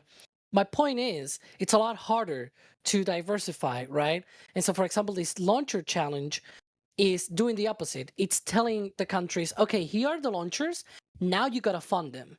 And you got to propose a funding scheme and timetable for all of this to happen. So it's sort of also flipping the table as well here. It's sort of like, or flipping the game. I don't remember what's the exact expression, but it's sort of doing the opposite of what it's been trying to do for the longest time. The geo return thing has been quite, like, we've had on Europe's Future in Space, that series, we've had several launch companies, and one of the different things that they have precisely talked about has been about the geo return being just about consolidating all of this power into just a couple of countries, and namely Arianespace and Avio. With this flipping of the game, I guess, it's a whole lot different, right? Now you have the opposite. You have the launchers there, and now the countries need to commit to a funding, which, by the way, it's going to be funny because ESAR and RFA are both from Germany, so Germany will have to find a way of having to split the funding and whatever. Bottom line is, I think it's interesting that they're sort of parting ways from the traditional way, and it may give rise to more options and more, just in general, potentially lower costs and more increased access, and things like little constellations of satellites and things like that. That can be started with these smaller launchers. Most of these companies already have plans for larger rockets in the future, so that could also be a thing in the future as well, where they replace completely the Ariane series. Like, who knows? Anyways, too much. Well, that's just like talk. Your opinion, man. No, man, all the B-roll this week has been really good. So flipping the script. Thank you, six string simpleton. Alex, I have a question, dude. So you said there that potentially this could buck the trend of the money shift, right? So like you could potentially, like, one of these companies could potentially grow enough to dethrone like Arianespace is like Europe's primary access. What do you think here? Hold up. What do you think? Yeah. Like, so you're saying like something like SpaceX, like the dichotomy between SpaceX and NASA could happen. What do you think happens to Ariane 6 when it gets to that point? Say like PLD, for instance. Say PLD makes Mira 5 and it's beast, and they build a bigger one. They build Mira 9 and it's fully reusable, and it puts Ariane 6 to shame, right? Yeah. Like what happens when that happens? Do you think you see something like SLS? Like, do you think Ariane 6 goes the way of that? Like, oh no, we need this. It's vital. Like, we need or what? You think Europe will be like, nah, screw this. All right, never mind. Well, that's the difference.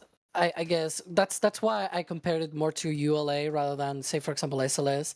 Because even though it is an institutional rocket, it's still owned by a somewhat private company, right?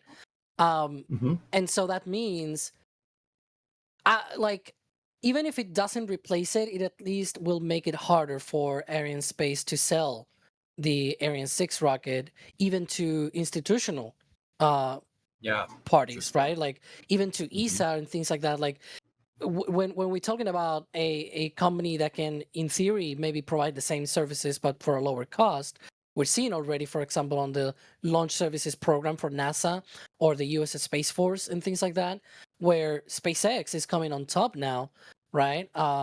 From the traditional contractor ULA, and so a similar thing may happen. Of course, this is probably going to be years in the future, but it's a promising change, right? It's like we need this change not because it is not a good rocket, like the Ariane 6 is I think it's a solid design, but if Does have no solids, pun yes. intended, Yep, there it is. but it's like having first of all, you have more options, more ideas being brought to the market, right? Like different options. Like you have ESAR using propane, also Orbex with a prime. Yeah, propane and propane accessories. Anyways, That's right, boy. I got That was you. the I got worst. you. That As was no. You soon- didn't get anything. You didn't get anything. You Whatever. understood what the joke was going to be, but your attempt at a Hank Hill was dismal. I know. Yes, I knew what I was gonna say. Anyways, and then you have like PLD Space is also trying reusable rockets. We saw there they were testing. First, they're going to be doing parachutes. Then they're going to be doing propulsive landing. Then they have a bigger rocket, sort of hulking heavy style, up to four side boosters and everything. It's a crazy thing. Beast. And then you've got also RFA. Like you have different approaches, right?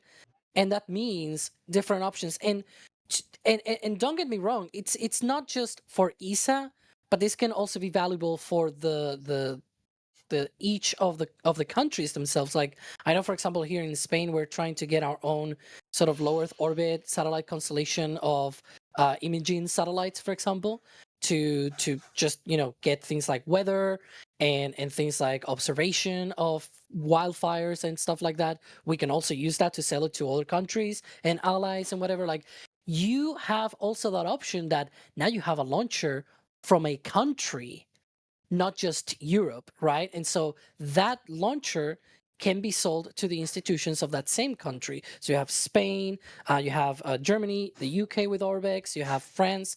And instead of using the traditional contractors or having to go, say, with SpaceX just earlier this year launched a Spanish government satellite, for example. If instead of doing that, we could launch this, say, on a Miura next, right? The future PLD space launcher and whatever. Like, if that were to be the case, that sustains our own technology, if you will, right? The same way that in the US, you guys have all of this technological base precisely because of SpaceX, Relativity, Stoke, Rocket Lab, blah blah blah blah blah blah blah, all of those. Anyways, So I'm ranting too much about this. No. I'm with you. I'm with you. You're saying that if these individual countries pursue these individual rockets, that a market will emerge in said country for said rocket. So the demand would be initially started from from ESA, but it is induced demand. There's no market right now, but there could be a big market in the future if you have that capability for on a country to country basis, right? That's what you're saying? Yeah, and again, Yeah, like, I got you. Cool. I'm not even saying that perhaps by the time some of these bigger launchers are in the market, we may not see an Ariane 6. Maybe it's Ariane 7 or whatever it's going to be called. And Aerospace also has different ideas to evolve and things like that. Whatever, yeah. But you know what I mean, right? Like it can make things a little bit harder. And then that means Air and Space will have to think a bit better on how to make a better rocket, make it a little bit cheaper, more efficient, and be able to launch more often. Like those sorts of things. There's these companies. I think both RFA and PLD Space have talked about dozens of launches per year, for example, being able to have that capability. And so Ariane 6, as far as I know, it's like maybe 6 or 7 launches per year, right? Yeah, I know. Long name, long talk. I know. And let's be honest here. I've seen it. I've seen it. Like I'm EJ's looking actually been literally at the engaging. screen. EJ's actually been engaging in conversation with you. Sawyer and I and Kevin have been dunking on you in the back channel with your lower third. It's been great. I'm just trying to listen to the man. Damn it! I like the explanations. You What do you want? three, I don't have to look at a camera, so I'm literally looking at the screen right now, and I see everything. Just saying. Just saying. Well, here's the thing. I just want to throw this out there. I know we're getting towards the end of the topic, but if Space didn't have Blue Origin and I should say Amazon and Project Kuiper scheduled to launch on there, what business do they really have? There's no way that they have that much of a demand right now currently with the competitive rates that the US launchers are providing if they didn't already have the contract that they have to launch some of the Kuiper missions. And keep in mind, Kuiper is on a deadline. They have to have a certain number of satellites up. I believe it's 1,600-ish satellites up by July of next year. So they have 12 months. And Ariane 6 is supposed to launch a bunch of those if it can even get to that point. So just throwing that out there. Yeah, that's a good point. I saw people in chat saying that too. We'll see what happens. We shall see. At least from the small sat stuff, Rocket Lab seems to be doing sort of ish well. Like, you know what I mean, right? Like, at least from that end, it seems like they have a market. There are payloads to be launched, right? That's the point that I'm trying to make. And if you look, for example, at transporter missions and whatnot, there's also like dozens of payloads that ride always on those missions. You could, in theory, think that, well, maybe if there are more small sat launchers out there and whatnot, maybe that'll be something of the future. I don't know about larger launchers, to be fair, but that's gonna be a thing to be seen. It's definitely one of these things that we're seeing lately where anybody that has a satellite to launch big enough goes to SpaceX, because there's no other, like, Right. it's already at limit. Anyways, They're the only game in town. Well, you know what's not the only game in town? Haha! We have more than one YouTube channel now. This isn't the only game in town anymore. I've been waiting for like 20 minutes to do that tease. It wasn't worth the wait. I've read the 3 videos. Anyway. But no, we have a second YouTube channel now. I am leaking this. I'm breaking this. I don't know. But it's called Breaking Space, and it will feature timely content. It says what it is on the box. We're trying to go for like an almost daily sort of posting rate, quick release, breaking news, like shorter, like 3-4 minute videos. So that's Breaking Space. And if you've noticed all the really good B-roll on today's episode of the Flame Trench, well, that's because Kevin had a whole bunch of really good B-roll from Ryan and was able to just have it queued up because of Breaking Space. Yay, Breaking Space! Actually, it's Breaking Space. What? It's Breaking Space. Broke it. We broke it. Breaking is capitalized. It's Breaking Space. Breaking Space. Yeah. Yeah. It's like Jeb. But we're putting the link to the second channel in chat. Thank you, Ryan, for doing that. If you subscribe to us, I'd say there's a high likelihood that you will like that channel as well, and you should head on over there and hit the little subscribe button. It is a legit NSF channel, says Alex in our back channel. Alex, people always know that something is legit when you tell them it's legit. Like, that is a good methodology. Like, if I was like, hey, you should buy this car, it's a great car. Yeah, like, but no, really, this is a real NSF channel. You can see the little NSF logo right there. Breaking Space, check it out. It is. Subscribing is free, and I'm not supposed to say this live on air, but here we go. Subscribing does make you a cooler person. Whoa, wow. Dude, you're not supposed to tell them that. I already have DMs from Das and Crispy, but subscribing to Breaking Space does actually make you a cooler person. I'm sorry that I didn't mean to leak that. But yeah, always trying to expand what we do and bring you guys content in ways that you want to consume it. So head on over there, subscribe, check out what we're doing. If you like it, leave comments, let us know. We'll adjust the plan accordingly. If you like space and you like Jake, you should do it. Oh.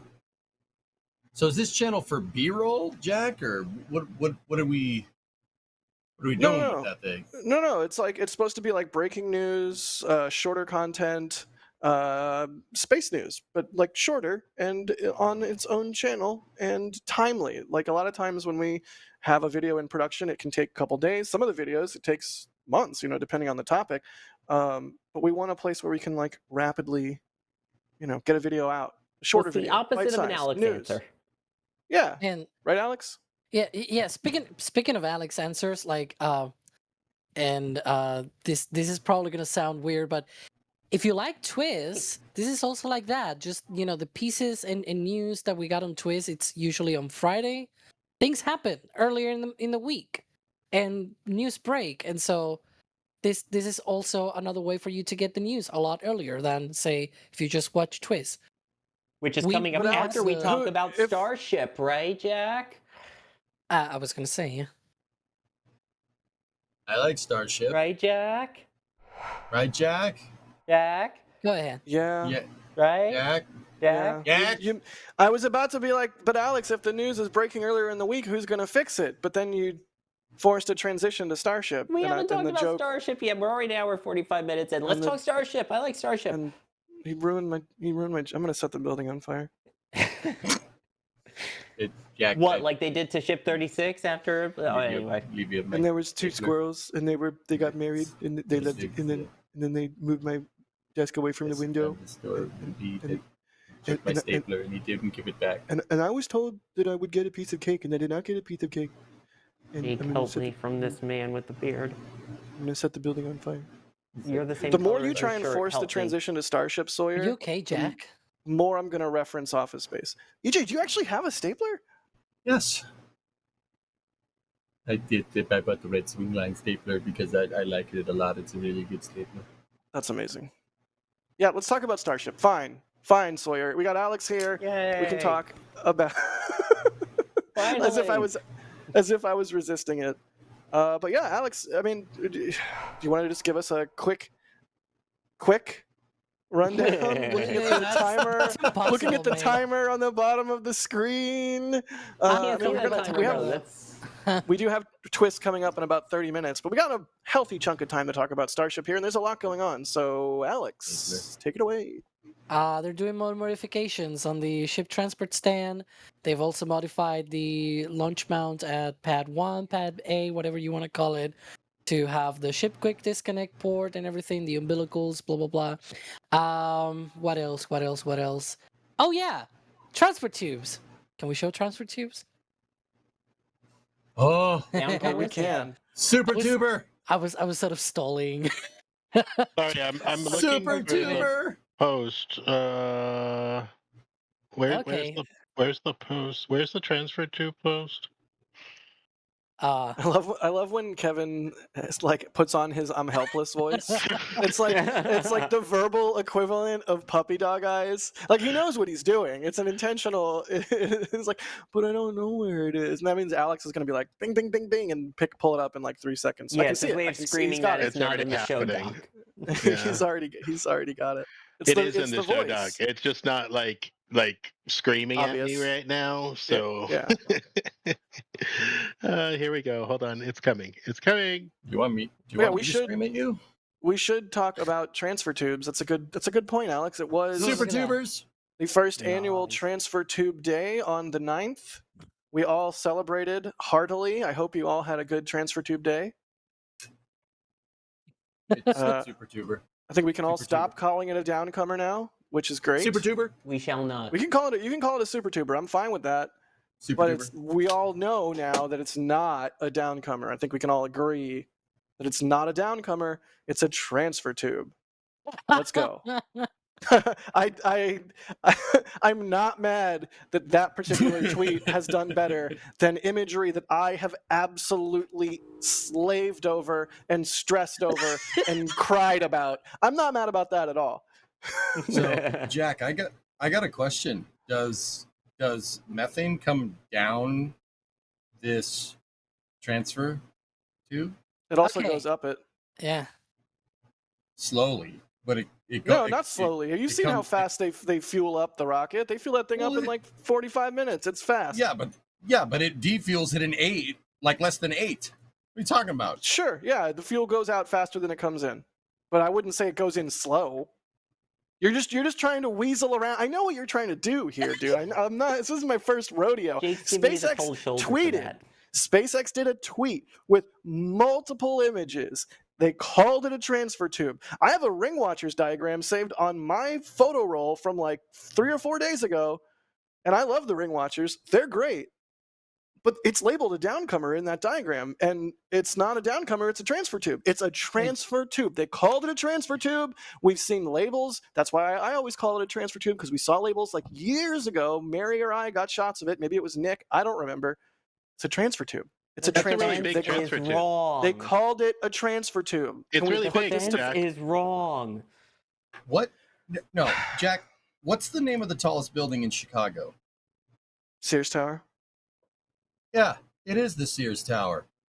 But it's not the Willis Tower, is it? It's the Sears Tower. So the point is that the person who created it or who owns it can be wrong about the name. See what I'm saying? Downtuber. But that's more of a pad A, pad B situation than downcomer transfer tube. What? Yeah. Why? You get what I mean. You're saying what because you got caught. No, I didn't get caught at all. I don't call them, I call them, I don't call it pad 1 or 2 or pad, A or pad B. I call it this pad and that pad. That sounds like it would get confusing. It's No, the north this and pad south is the first pad. one. No. Moldy, quit making good points in chat. Go away. Don't actually go away, but quit making good points in chat. Yeah, see, Moldy, that's what I'm saying. That's what I'm saying. We can call it downcomer. It's fine. You can call it a downtuber, sure. You can call it whatever you want. Just don't call it a downcomer, because it's not that. It's a transfer tube. How are we? I really thought we weren't going to spend much time on this part of the. Like, we haven't even talked about, like. That's why I was trying to rush you along and cutting off your pun, because I knew this was coming. Like, it's done. It's over. They called it a transfer tube. I even had DOS in our Discord being like, but is it really? And I'm like, bro! And here we go.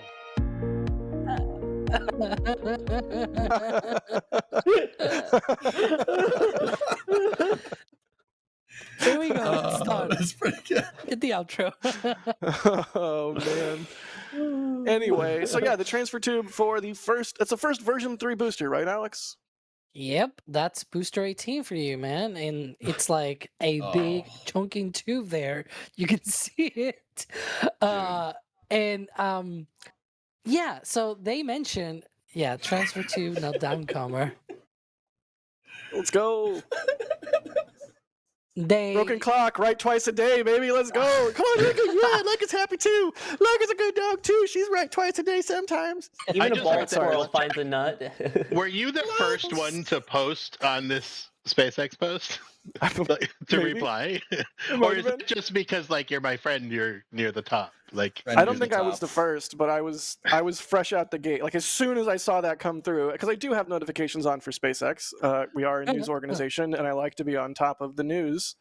So yeah, as soon as I saw that notification come through, I just immediately went into celebratory jerk mode. I probably annoyed a lot of people. I'm sorry if you did, but you got to take a victory lap sometimes. Anyways. What? Oh, hey, Alex is here. Yeah. Who's your good girl? Who's your good baby? She's been so good lately, dude. Look how good she's being. She's not even, like, this isn't even very insane at all for her standards. And you see He Jake hasn't give tried way to- so that to like chew they could them. have some screen time because he was hanging. Yeah, she got jealous. Yeah, you're right, Alex. She didn't even try to eat the microphone Yeah. once. So, going back to How the big are transfer these? tube. So this transfer tube is quite huge. If you've seen, for example, previous designs, it was not as huge. It was not as wide. It's about as long because the booster got a little bit longer and the liquid oxygen tank got a little bit Right. longer, right? But the length is not really the important part here. Is that it is a lot wider, and so the whole deal with this is that it's approaching. It's like almost the same size as a first stage Falcon 9 booster. So it's like we put a Falcon 9 on a Super Heavy so that Super Heavy can Falcon 9, I guess. Anyways. Yeah, Dan Hood had a really good tweet that was like, "Yo, dog, we heard you like rockets, so we put a rocket in your rocket." Pretty amazing. Pretty Wait, great. when, And wait, also, when did he also post like that? a vintage meme, like right around the same time as the SpaceX tweet.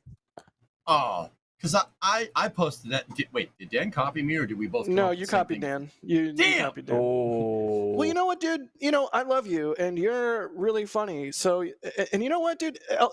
Evolution has made crabs like 20 different separate times. So, you know, convergent, you know, processes is totally a thing. I don't think you stole. It's like crabs. And Yeah. Good point, Yeah. Jack. Yeah. What? That right you are, Jack. All What's right. up to no starship? Crabs. Crab stand. The crab invasions. Now we're talking. What about the crab stand, huh? Looks pretty Krabby Patty. toasty. They are actually finally starting to work on it. The other day, I managed to get some footage of like 4 different workers on top of it, and it's like covered in scaffolding now. So it seems like the cleanup might be ending, and the rebuild might be starting. I don't know. Is that a fair? Would you agree, Alex? Roasted crab. I'm hungry. Yeah. Stop it. Yeah, that's one of the other Have fun. points that we were going to be touching on here, which is they are also doing a lot of the cleanup already and getting rid of all the, you know, burnt GSC and whatnot, getting a lot of the stuff repaired and whatnot. Going back here, now that we have the launch mount view, you can see there's a few additions on the booster quick disconnect there. Wait, on, I'm not on ready. The left. I'm not ready for launch site fun time because there's a lot going on at the launch site. Just really quickly to go back to Massey's for a moment. Okay. I'm sorry, both of you, Alex and Kevin. To go back to Massey's briefly, one thing I will note: every time you drive down Massey Way to get to the site or whatever, there's always traffic coming to and from. Right. Lately, since the anomaly, there's been a huge amount of traffic. In fact, there are now cars parked like up and down Massey Way for the last like quarter, half mile before the gate. So SpaceX is just absolutely throwing human power at this problem. Like you can just tell by being there how many additional workers are involved in the cleanup and rebuild. And of course the obligatory like every 10 minutes a dump truck full of concrete that they're tearing up goes by or what have you, or a fresh concrete truck rolls in. Like they're not messing around. I just want to throw that out there. By the way, Cars Park is in Florida, not Starbase. Sawyer, you're gonna shuffle the show along as not the host and kill my jokes. Yeah. And yet you're gonna take time for that. Okay, that's all right. All right, see how it Main is. character Anyways, energy Alex, here. Yep. Alex, tell us about Hi. the mods they're doing at the mount there. Is work continuing on the orbital launch mount? I can't tell. It is indeed. I do have a question though. Does it still smell like burnt COPV at Massey's? Anyways, Not really. and so yeah, you can see there they have added this sort of I don't know how to call it. It's like an additional structure to the left of the booster quick disconnect. It's very much likely just to put some of the hoses or connections and everything from the booster quick disconnect out to the ship. And just use that for being able to fuel a ship. Because one thing is the adapter, the ship transport stand that they're turning into an adapter, so to speak, sort of like lightning to HDMI stuff, right? And then that'll help them put the ship on the orbital launch mount and be held down for the static fire. But for the static fire, you kind of need to fill with propellants the ship, and so that's probably what they're doing there with a quick disconnect. But yeah, you will see some of the pictures. Is this from Jack, Kevin? I don't. Maybe, probably. I have no idea. He's the that one looks like a putting me this. picture. Kind of looks like a you picture. Kevin says it is. Yes. It's kind of crappy. You know, you can tell how the way it is. I think that picture's pretty neat. It is pretty neat. Does it You seem can like the stand is just gonna mount directly to the mount? I think it's going on the hold down points, if I'm looking at that right. The Like suction cup looking thingies. The thing that will be doing everything in this adapting the ship to the orbital launch mount is that. Like we don't think there's going to be like a bunch of additional stuff that goes below it. Like when we first saw the stand moving to the launch site, we were like, oh, what are they going to put a some kind of crazy adapter under the stand itself? Like, but this will just slot into the mount. Is that what we're currently thinking? Alex, I don't know about you. That looks like it's just going to pick up on Super Heavy's hold down points. Yeah, they removed the hold down clamps and everything as well. So it's gonna be just resting.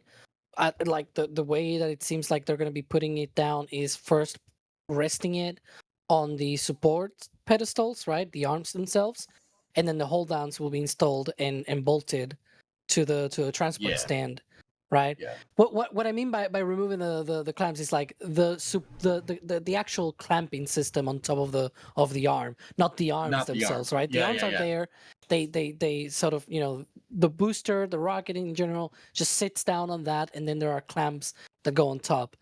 Here, I'm guessing that the whole reason they removed them in the first place was to sort of place first the transport stand and then bolt down those hold down arms to the hold on clamps to the transport stand. Then on top will go the ship itself, just as usual. They have installed supports for the RVAC engines. Hey EJ, where does the adapter go? Is that to scale? It goes in the round hole. It's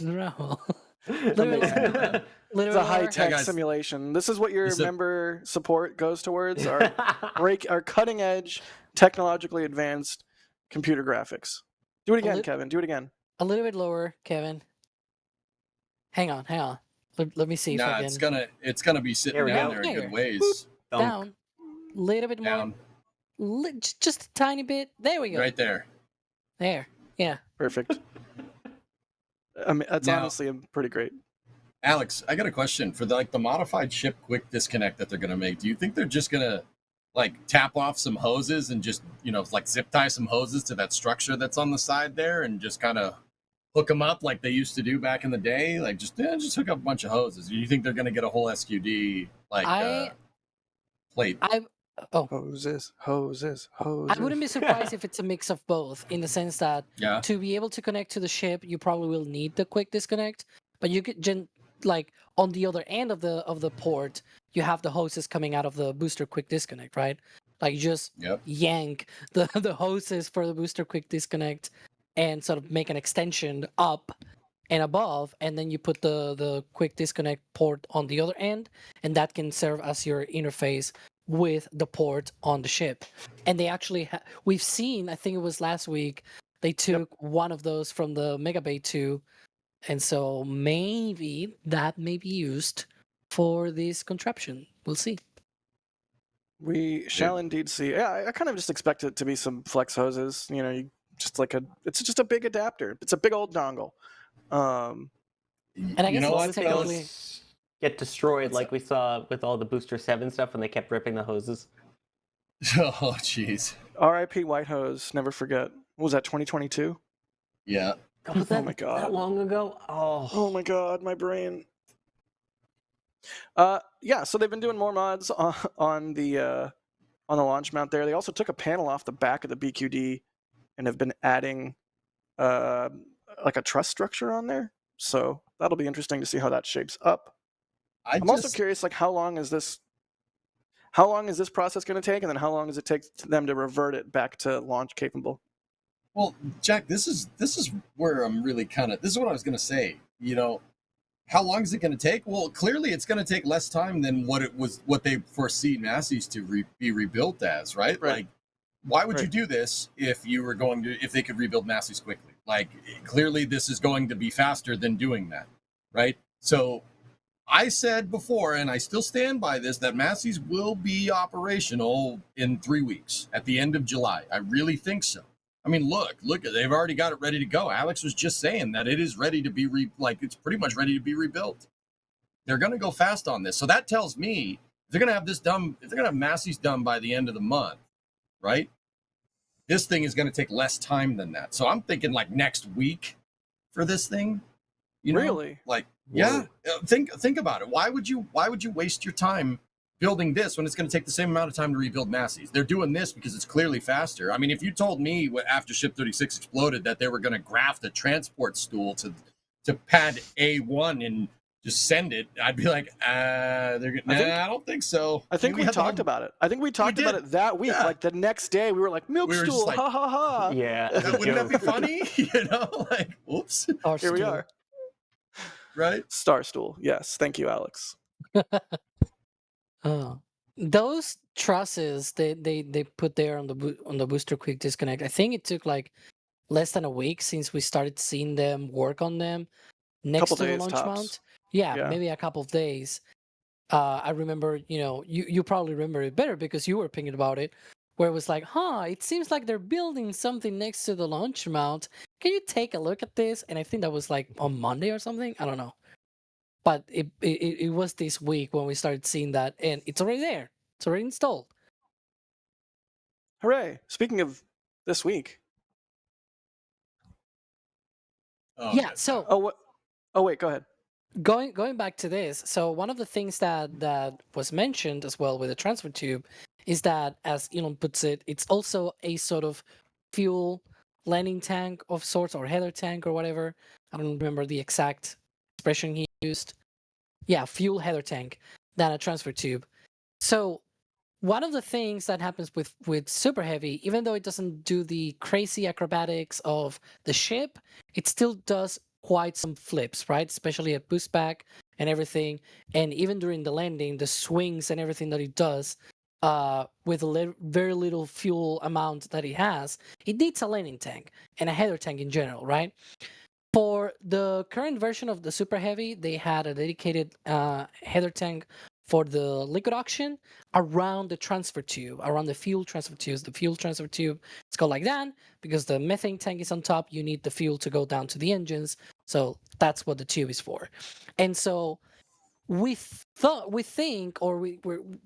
think that for the longest time they've been using the fuel transfer tube sort of as their landing tank.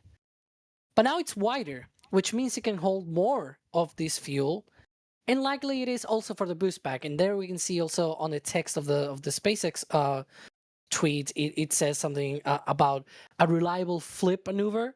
So it's also about flipping back and starting the boost back burn. So it's not just for the landing, figure but also when the boost booster back. does that flip, there's going to be a lot of sloshing propellant. No, Kevin, go down. No, the important part is a little bit further down. Scroll down. No, the it's important. okay. Let's go! No, let's go! Oh my gosh. Anyways, let me finish my train of thought here. The thing is, you finished those? Do we think it's just one little thing? How the heck are they doing the liquid oxygen? Because this is the fuel transfer tube, but it also acts as the fuel header tank. What about the liquid oxygen though? What are they doing for that? This goes inside another cylinder, right? At least the bottom of it. Is it going to be like that? I mean, that's what we've seen on previous DAF sections. Sorry, EJ, go ahead. No, all good. I think that there is a common bulkhead inside of that tube. Okay. What? I think there's a CVH inside of the transfer tube. Okay, so there's a tube in the tube. Is what you're saying. You're saying the transfer tube has its own transfer tube. Is what you're saying, basically. I'm saying the transfer tube has a downcomer in it. Oh. Goodbye. Yes. No, seriously. I mean, you're going to need a tank for the locks too, right? Like that thing has to have another tube in it. It has to get skinnier at some point because you're going to displace all your liquid oxygen that way, right? Yeah, we'll see. I mean, that's one of the big mysteries. I guess we'll have to wait until one of these boosters crashes on the beach. And we start seeing parts of the transfer tube. Why would you manifest that? Why would you manifest that? Because do you Jack, know where we put our cameras? Do you understand where we put cameras for launches? It's near or on the beach where SpaceX allows it to. Jack, if you and I are on the stream, it's going to blow up, so might as well prepare for it. I'm sorry. The full stack just blew up. The full stack just blew up. I'm sorry for being so blunt, but it's true. Like the ways that, nowadays without the tents or whatever, the ways that we can see the interior of these boosters and ships or whatever, it's when they explode. The amount of new things that people discovered when Ship 36 exploded was like, oh, so this is designed this way. Okay. And they updated the models and everything. So I'm joking, but also not joking that it's probably gonna be that way. The way we find Man. about this. No That faith. or maybe we see like a separate cylinder or whatever that surrounds this other cylinder, and that's the liquid auction header tank, whatever, right? I'll go with the optimistic route of how we might find out about it. Internal camera during a launch stream. Maybe? Something not explosive. How about that? Yeah. Like we've had several of those lately. I think we're good. Like we've met our quota, we like met the deductible or whatever. I don't know how insurance works. And then yeah, and then we're good, right? Like no more for the year. Like we're good. No more Hey, explosions. Jack, you know what else had cameras inside it? A helicopter that flew over KSC. You don't say, Kevin. Yeah, I We're just say. screwing up all your transitions. The flame trench! The flame trench! Look, it's the flame trench. It's the actual flame trench He said the at thing. 39A. I think They Alex said might the have just thing. had a seizure. But no, you've been seeing some of the pictures throughout the episode, right? Of the flyover that we did yesterday. We've talked about it a little bit. Just a friendly reminder that is coming down the pipe. Yeah, Down the downcomer? I didn't already say did the anything that I'm time. leaving joke. I can't do the I'm leaving joke again. I didn't say that time. EJ's like, I was good. I just wanted to I be was noted good. that I was good. I just want for the record. But yeah, again, we can only do things like flyovers, which are cost intensive and time intensive and post production intensive because of y'all's support. So Telstar86, thank you again. They say justice for Chris B soundboard. I've got a very cute little puppy with her head on my. What do you want? Not right now, baby. I'm sorry. Telstar86 again. Long name, long answer. As good as Long March 5. Long March 5. Long March 5. Jeff Frishoff, thank you for the support. They say not bursting your methane bubble. This was news yesterday. Sorry, Jack. It's all right. Ninja Decimator, pew pew pew. Kevin. Hey, thank you, Ninja. They say, where does the methane go? That's right, in the square hole. That's right. It goes in the square hole. Down tuber forever. Greg Watson, thank you for the support. They say it's a super tuber. You boys like Methylux. Woo! So good. And Telstar86, Moat, mother of all tubes. Pretty good. That's pretty good. Yeah. Thank you, Telstar. All right, well, let's see if we have any quick Starship questions. Severin's asked you, do you think Ship 38...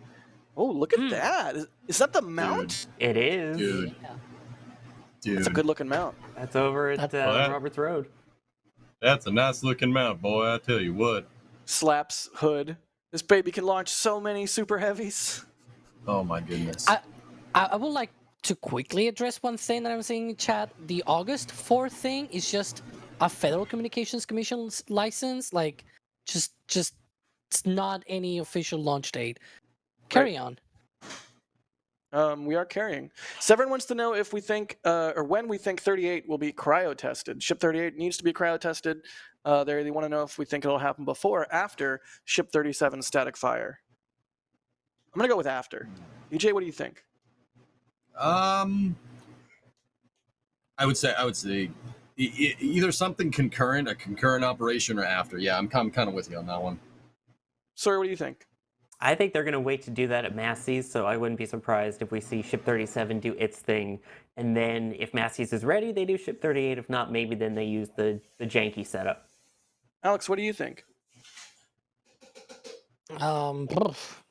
37 static. There you go. First. That was a great answer. Good job.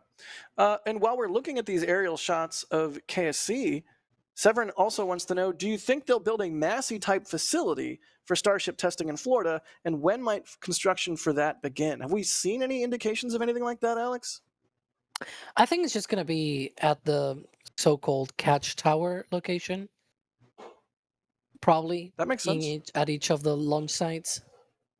It's already Alex, built to be in exclusion zone and whatever. So And Alex, 37B and 39A are massive. Yeah, that's what I was getting at. Didn't the 37V tentative plans for SpaceX have like provisions for test stands and stuff? mm-hmm. Yep. Mm-hmm. Yep. Yeah. So I would expect the same for 39A as well. They're also planning a catch tower there. Anyways, we're close to the end. So We are close to the end. I This kind of is want to the ask one more end. question because I like to live dangerously, but instead I am going to thank this support that just came in from Dash Riptide, gifting 10 Red Team memberships. Just once again, the membership program is absolutely critical to helping us do what we do. We could put out a video, it could do well, it could do bad, who knows? The YouTube algorithm is a black box, the vagaries of which none of us can divine. We all only can try our best. But the membership, you heard me, it's a black box, the vagaries of which none of us can define. Can you define it, EJ? You've got a minute and 10 seconds, go. Nope, I can't. I can. It's like and subscribe. No, for real though. Members, thank you so much. We can't do this stuff without you guys. It's like one of the many things that allows us to continue doing what we're doing as the membership program, and the launch directors and flight engineers are the two highest levels of support, and you get your name at the end of the flame trench when we do it. So there you go. Thank you, launch directors. Thank you, flight engineers. Thank you to everybody who is supporting the stream this week. Thank you to all of our members. I know there's going to be... Oh no. Making it work kind of shakes your whole body. Making it work shakes your whole body. It's huge, shakes your whole body. Looking good though. Nice. You love to see it. Like animals on the Serengeti. Interesting. Good stuff. Nice. Good stuff. Nice. Good stuff. Good stuff. Good stuff. Good stuff. Tearing it up. What's happening? Stuff going at it. Tearing it up. Good stuff going at it. Is this my voice? Tearing it up. Good stuff. You reckon it's going to the ground? Yeah, I reckon. What is this audio from? Did Space Pope bug me? What was with the steak? What steak? He was cutting steak. I'm so lost. Space Pope, you've broken me. Thank you so much, buddy. We should have a cooking channel. Yeah. Sure. I don't even remember what I was saying. Jeff Frishoff gifted 10 Red Team memberships. Thank you, Jeff. Did outros? Go watch this. Yeah, go watch This Week in Spaceflight. EJ, thanks for being on. Thank you for having me. I stream on Twitch, twitch.tv/EJ_SA. We talk about space and play video games over there like Kerbal, where I blow things up over there. It's fun. Every time something blows up, they say it's Ship 36. Sawyer, go. Thank you for having me. Great to be here. Stay tuned for Twist. You may see my face and voice as if you're not already sick of me already. Thanks, Jack. You're welcome. Thanks for watching. Just stealing all your transitions. I'm Jack for NSF. Thanks for watching this week. Kevin, thank you for producing this week. Everyone, go watch This Week in Spaceflight, which is premiering right now. Go. Shoo. Good stuff. Go. Yeah, good stuff. Yeah. And here we go.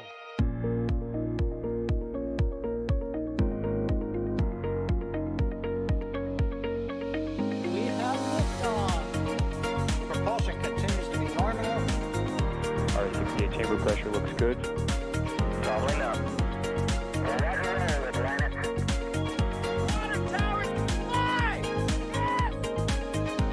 Tango down to nominal. Fighting downside SPD off. SPD off. It's orange. 45. Oh my god. Oh my god. Decollage.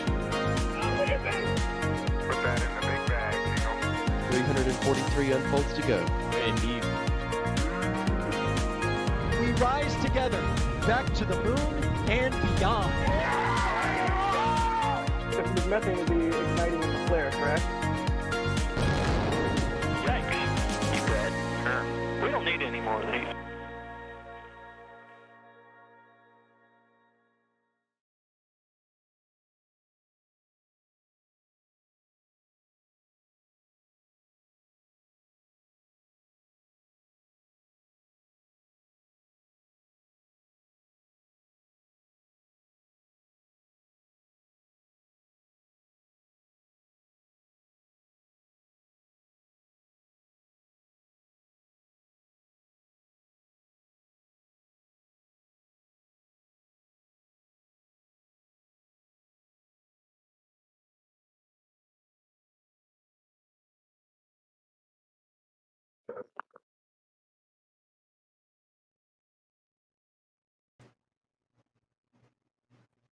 Clear. There it is. There we go. I was like, are you messing with us? What's going on?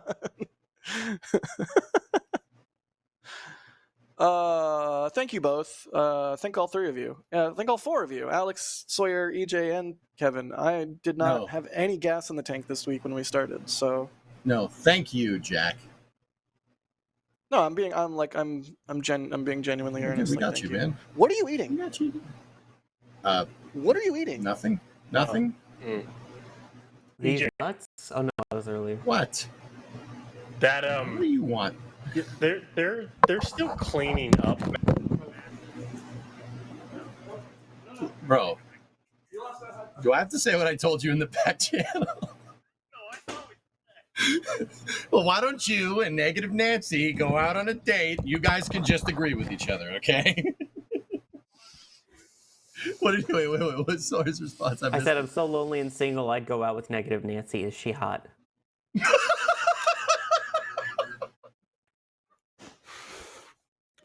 Bro, that's exactly why you're single and lonely. Damn. Thanks. Wow, Jack. Ouch. You can't be looking. You just gotta let love find you. Says the.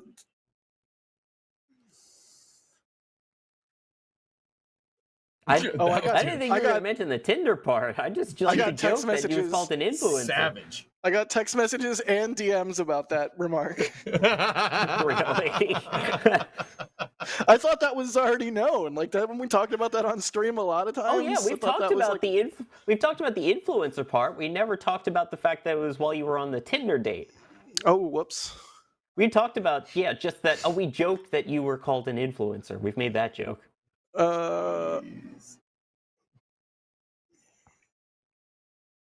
No, I knew that, but I wasn't going to say it just out of respect. Oh, well, like you've never downloaded a dating app. Whomst among us? I have 7 dating apps on my phone, but none of them have ever called me an influencer. Okay, all right. I've been called a lot of things on them, but not an influencer. They should make a dating app for married people that just shows you different pictures of your spouse, and you can just swipe right on them, and occasionally be like, "Hey, baby." That's called Tinder. Looking good. I said spouse. Wasn't that the? Oh, what was the one where people were going to cheat that got exposed? Wasn't it that? Yeah, I still can't believe that was a real thing. That's Grindr. Hey, let's talk about literally anything else. Okay, influencer. So I know how to get under your beard. I know how to get under your beard, Jack. Please don't. I don't know what's happening anymore. Instead of under your skin, anyway. I don't know what's going on. Hey Jay, what's up? How's it? What do you think? You think they fixed the truck or no? I trust D. D probably fixed it. Yeah. D he knows what D's doing. They've been working on it during the show, so I have no idea what the status is.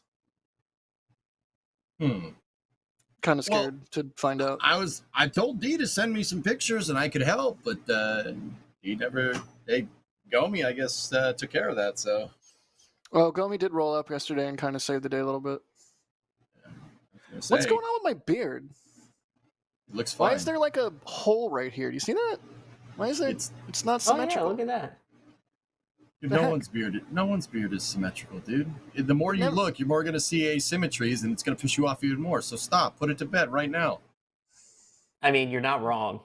Why is it like that? Put it to bed, dude. EJ, why is my face like that? Why won't you tell me? Why is my face like that? Well, you want me to change it? I'll change it for you if you want. You don't change your face. I'm going to change it for you.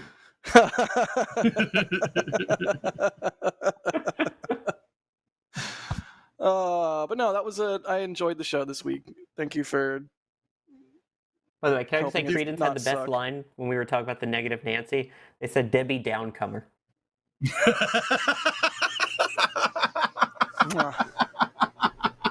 That is chef's kiss. That's really good. Hand gesture. It's really good.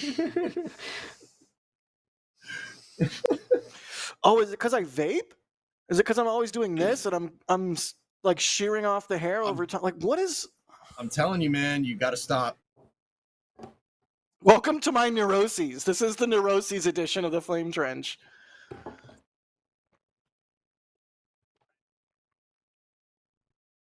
I'm about to go shave my beard off. Like, I'm legit about to go shave. It's really annoying. Like, it shouldn't look like that. Why does it look like that? Might have had too much Red Bull. From no energy to all the energy.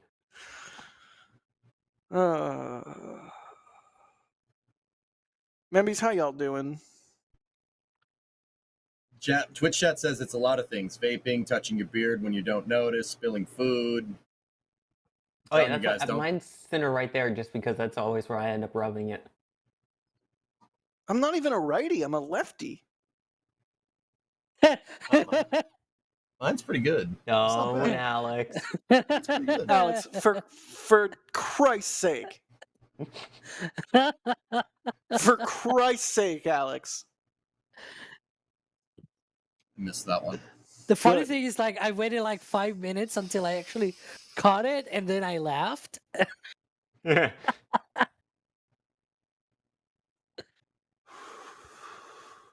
do we have any more shaving sponsorships coming up? We get it, Jackie. Vape, jeez. You know, I don't know what happened to them. I need to reach out to them. Because I still use that razor and like it. Not sponsored. I'll send them an email. Yeah, I haven't had any sponsors to do in a while. Yeah, it's been a little slow.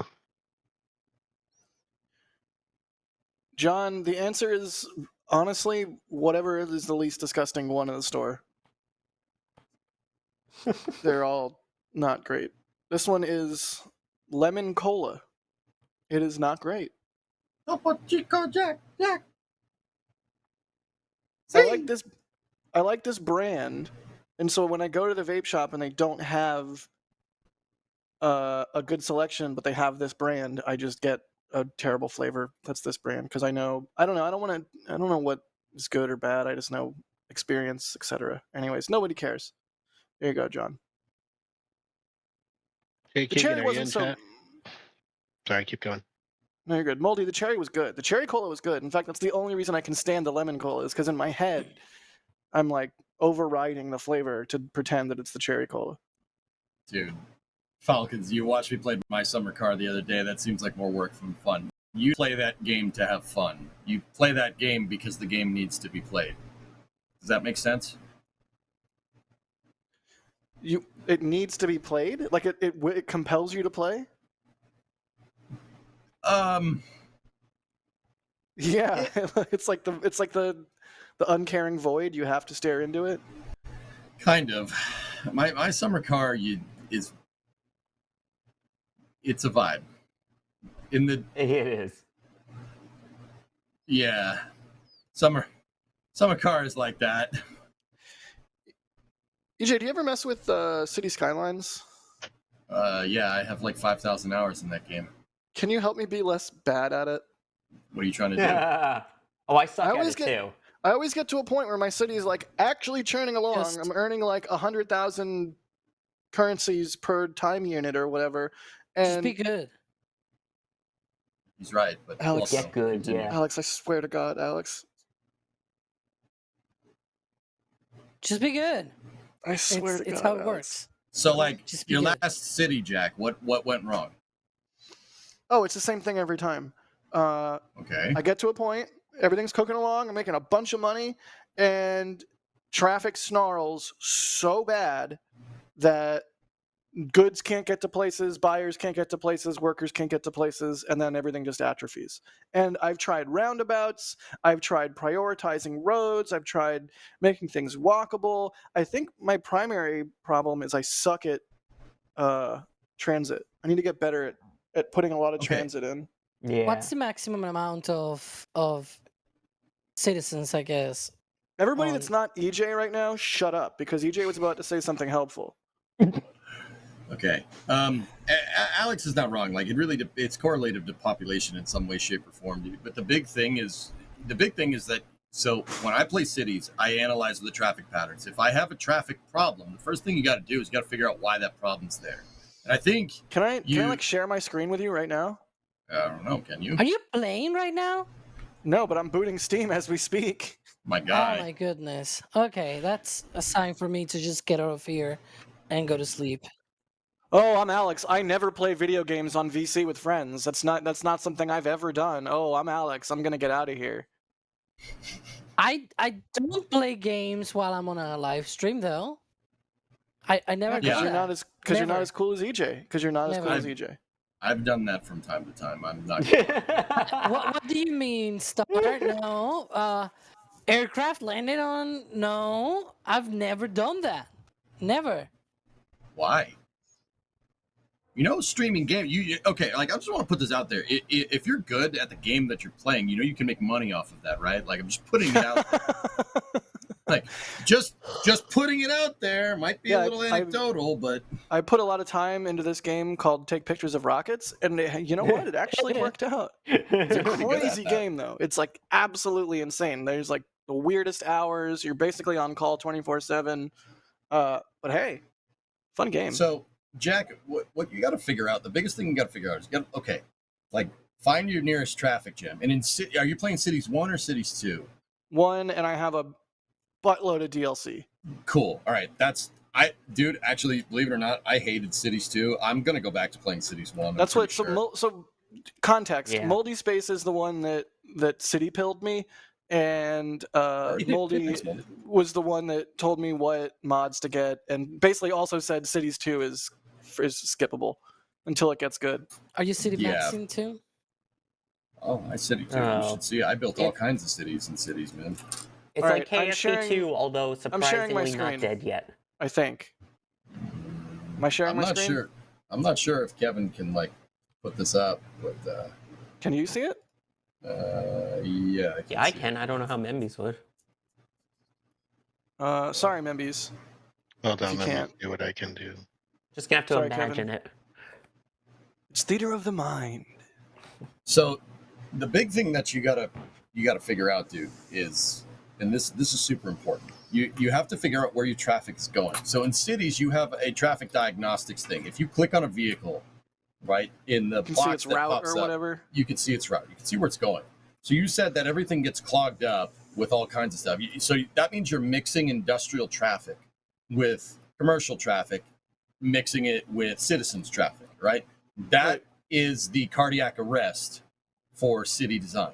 Most traffic in most cities comes from thoroughfare when we're talking decentralized transportation systems, most traffic comes from trucks and cars and buses and delivery vans and everything being all on the same road all at once. And consider traffic systems like anytime it applies to cars the most, but this can also be applied to trains if you know what you're doing, right? Like your roads are your city's circulatory system. Right. And if you have a traffic jam, it's a blood clot. And your city can go into cardiac arrest in the form of your civilization collapsing. That's bad. So you need to... Membies, can you see it now? Just add one more lane. Dude, they can. Yeah. Hell yeah. Membies, I see it in the cloud. Awesome. All right, so where's your traffic happening? Where's this All going? right, first off, I just want to say there's a Eric said, forget all the NSF sci-fi talk. We need NSF 3K where we sit around and critique Jack playing video games. And I would be down. This actually immediately reminds me of the time that DOS, I sent DOS a craft file, and he was like, he opened it up and tried to save my Kerbals and was like, oh my god. So yeah, you're gonna be like, what are you doing, dude? But here we go. All right, you put it on 3x. Zoom in on that. No. There's a snarl down here that goes up to this main roundabout here, which is completely screwed.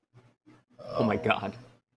It goes all the way out of the city, and then there's like some feeder on ramps and stuff, like this one here. Oh my goodness! Also jammed, and then this collector here from the residential area jammed all the way down there.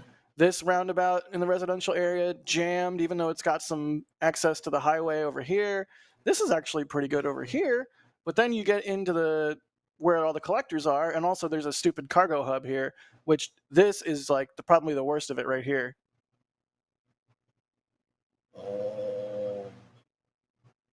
Yeah. You done messed up, Aaron?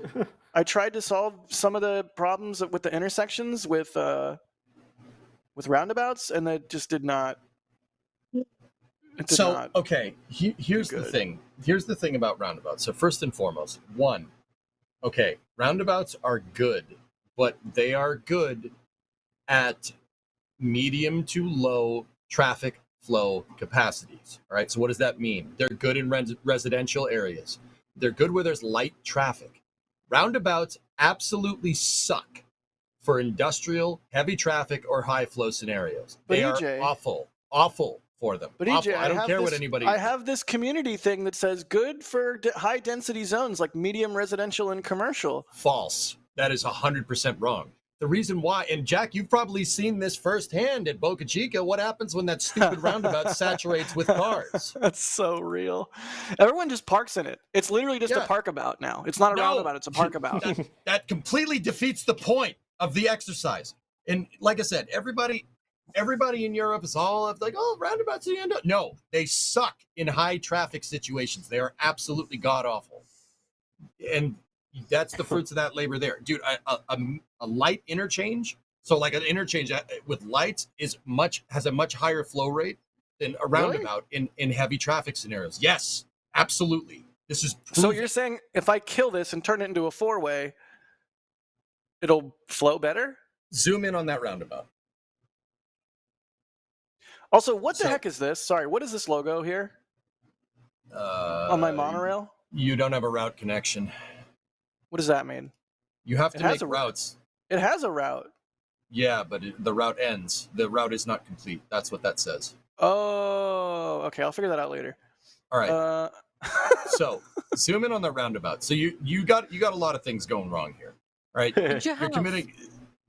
All right. Hold up a second, boys. Let me say this. So okay. First thing, you have whether it's a roundabout, traffic light, whatever. There's a problem. Intersections do not work with other intersections next to them. So you see how your roundabout has 3 traffic lights that are right next to it? There's no lights. These lights. You have interchanges. See what I'm saying? Your interchanges next to a roundabout, that's no good. You got to get rid of those intersections. I was going to say an interchange next to a roundabout defeats the purpose of the roundabout. You just made a parkabout. That's basically what you did. Any type of high capacity interchange. And I guess you could get away with a high capacity roundabout in a city if you really wanted to do that.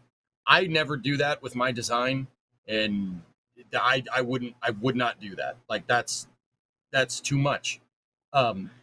You got to get rid of those interchanges. Even if it's a traffic light, you have interchanges next to it.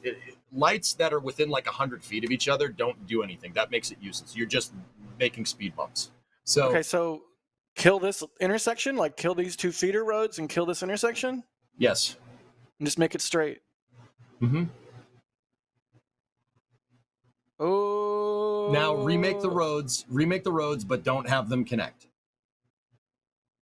Because you still have zoned buildings there.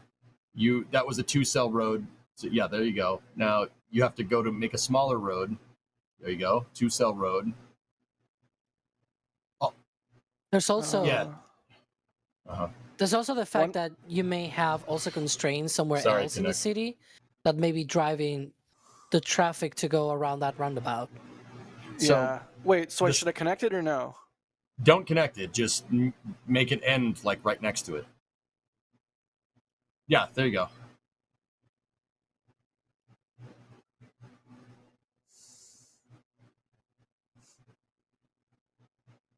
Well, yeah, but like how?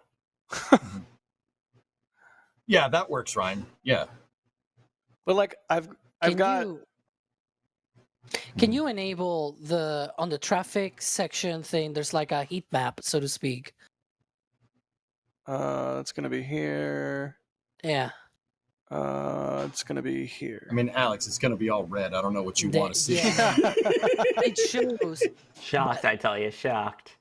God damn it! Let me do the finish part of this train of thought, which is you can see a lot of the red is precisely like on the arteries, going by EJ's own analogy, right? It's on the arteries, right? And so you need to find a way to not only fix one, and that'll may actually fix a little bit of the others, but also find a way for the traffic to just use other roads, like just fucking like those two. I know. I beat myself. Like they take, for example, in that middle, they take that small roundabout where there's all that red, but then there's like a couple of other roundabouts that are green. Like, why are those not taking those roundabouts, right? They're also connected to the highway. So you got to find another way for those to take more of the other roads. You know what I mean? Spread Yeah. the load of the traffic. That's what she said.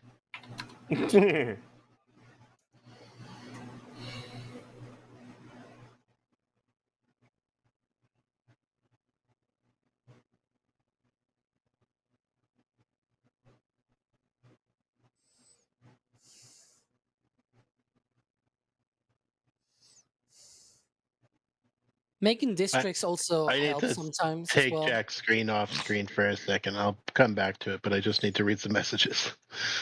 Okay.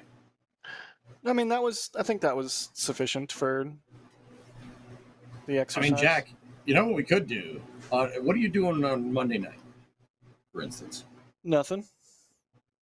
So how about you give me that file? I'll pull it up. We'll play cities for after hours. So that's like later in the night. So like 8 or 9 p.m. So that would be 7 or 8 p.m. for you. I'll pull up the file. I'll bring you into voice chat and I'll show you what needs to be fixed. That'd be Chat, amazing, would dude. you guys want to see that? All right. Members Cool. are for sure invited. Yeah, you guys all just pop over on my Twitch chat. Heck, we could even put it on. We could put it as a Memby stream too. Just got to That'd be tell cool. Kevin. Yeah. Or maybe we get DOS involved someday. Dude, I'm I playing will. some video games I will on the channel. That'd be great. I will show you. Road Monday, engineering Monday. is one of my. That's one of the things that ticks the hamster wheel up here. It's like, woo, like. Yeah, I've been like a couple months back. I played a little bit of Roller Coaster Tycoon again for the first time in forever, and it got my brain kind of primed. But Roller Coaster Tycoon, as much as I love it, and as much of a classic game as it is, like, and every now and then, every couple of years, I'll go back and play it a little bit and scratch that itch. But it's not enough. And I was like, man, should I figure out a way to play SimCity 2000 or like what? I need to scratch this itch, and then moldy space. That's the other thing is I got to a point with Civilization 6 where I was like, the computer is no longer a challenge even when I'm like significantly handicapping myself, so I'm bored. And then I got Civ 7, of course, and we all know how that went. And it's just not, yeah. So Ryan, you play Hearts, right? Yeah.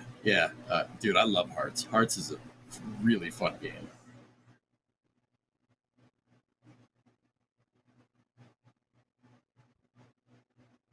Yep.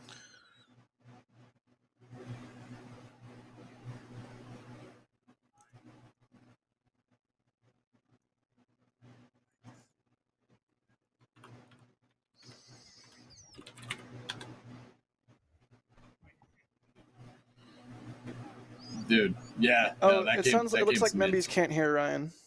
Oh, the Membies can't hear Ryan. By the way, Crap. Jack, have you done Planet Coaster? No, what's Planet Coaster?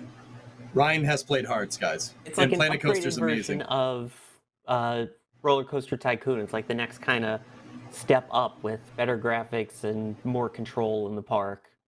See, Planet Coaster is amazing. That's something I never dove into. I'll but check it awesome. out. But like, I also I've played various Tycoon franchise games, including all of the Roller Coaster Tycoon ones, and I'd say, on the whole, like I don't really care about anything past Classic, but I'm definitely down to check out once I have some time, because I remain having no time for gaming whatsoever. But once I have some time, I will Planet Coaster it up. But yeah, on Monday, 8 p.m. dude, your it's time, 9 In my fact, time. Yeah. Remind me on Monday to stream with EJ. Cool. Done. Dude, the new tires on the Rover, Makes that a big shimmy, difference, doesn't it? the death wobble at 45 mile an hour. Turns out it was just It's gone. badly. Yeah, it turns out it was just badly rotated and aligned, worn tires. Dude, I'm not trying to be a jerk, but when I was down there in January, I took one look at your tires. And I'm like, fix those now. Yeah, you're not the only. Like everybody that saw those tires was like, dude, what are you like? I love you. Like, sit me down in a chair and like pat me on the shoulder. And like, dude, I love you. What are you doing with your life? And I've been driving on those tires this whole time, like since January. I'm amazed you did not blow a tire last week, this week, whatever. Yeah, me too. I'm very, very glad I got that taken care of before it turned into a much bigger problem. By the way, EJ, have you tried Re-Entry? I've played Re-Entry. I've never played it on stream. It's a good game. Yeah. Re-Entry's sweet. Yeah, Re-Entry's hard. That's a really difficult game. Yeah. I mean, it's probably the most realistic Mercury, Gemini, and Apollo flights. I was just trying to learn the Apollo computer the other day. Holy crap. The AGC, man. So cool. It's no joke. It is smart, but God, is it a lot of work. Kevin, how do you play Rocket League? Like, I have played Rocket League. I understand the concept of playing Rocket League. I don't think I've ever actually like derived satisfaction personally from playing Rocket League. I'm just so bad at it. My friends are like flying through the I bought a controller for it even. My friends are like flying through the air, like dribbling the ball, and I'm just like, it's the same thing every time. Like you go to a friend's house, I'm like, hey bro, you want to play Smash? You want to play Smash, bro? Let's play Smash. And I'm like, can we not? I suck so bad at Smash. Oh really? Oh, yeah. Super I can't say Smash I'm good Bros. at it, but I N64. enjoy it. Yeah. Was that Sawyer? Sawyer, when's your Crew 11 article coming out? I think tomorrow. Okay, good, because we're going to post the video tomorrow as well, so I'd like to put the video at the top of your article. Yeah, it's in CMS for them to review, so.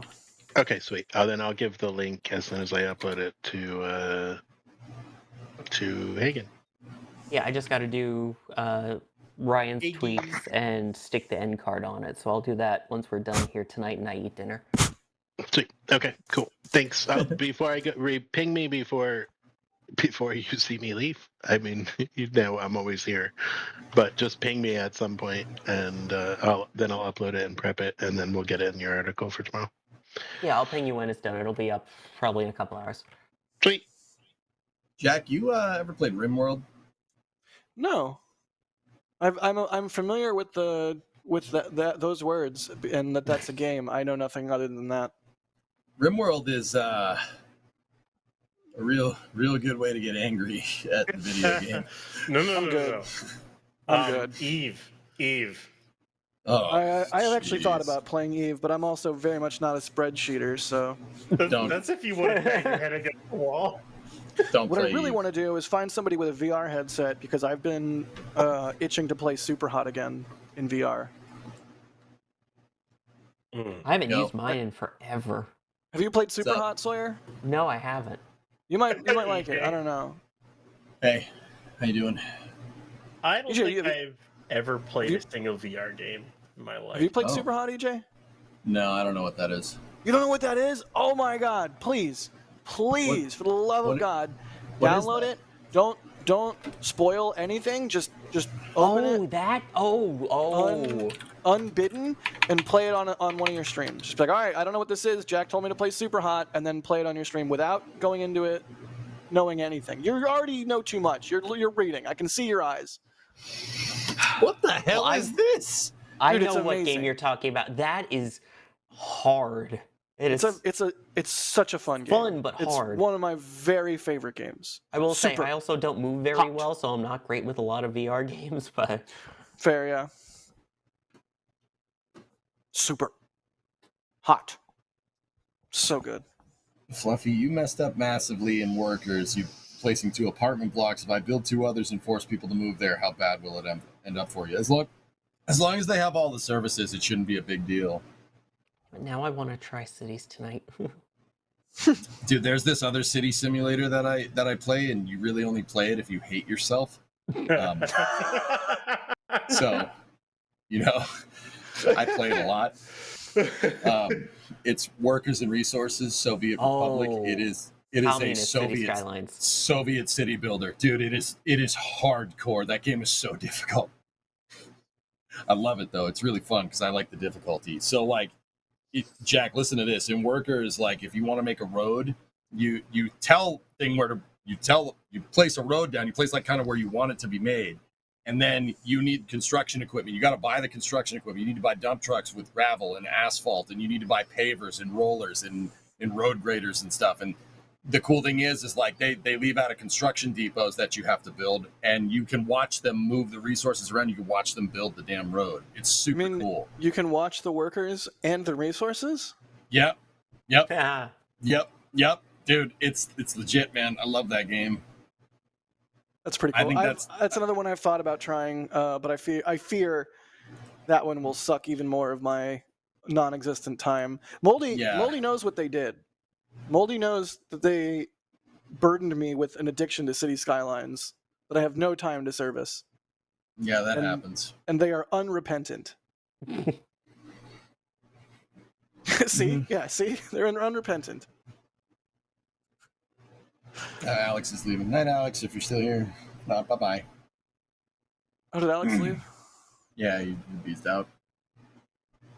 But yeah, dude, I'll help you with that. I can, yeah, I do all that. It's just mixing traffic. You're mixing industrial, and Alex was right about the arteries. Like you have all the arteries are clogged. You have to, like I said, your roads are a circulatory system, and you don't have, like you have one artery, like next to, not coming out of your heart, you have your aorta, right? And then it splits and gets smaller and smaller and smaller and smaller and smaller and smaller and smaller, right? So you got to kind of build a city like that. It build it like a circulatory system, because traffic flow has okay. You want to know how much of a nerd I am? I've tried to think about it. Like, I've tried to, in my head, lay it out in a way that makes sense and like make a logical grid and try to eliminate, weird corners and turns. But there's steps I'm not like the roundabout thing alone. I didn't know that. I thought roundabout was more throughput. No.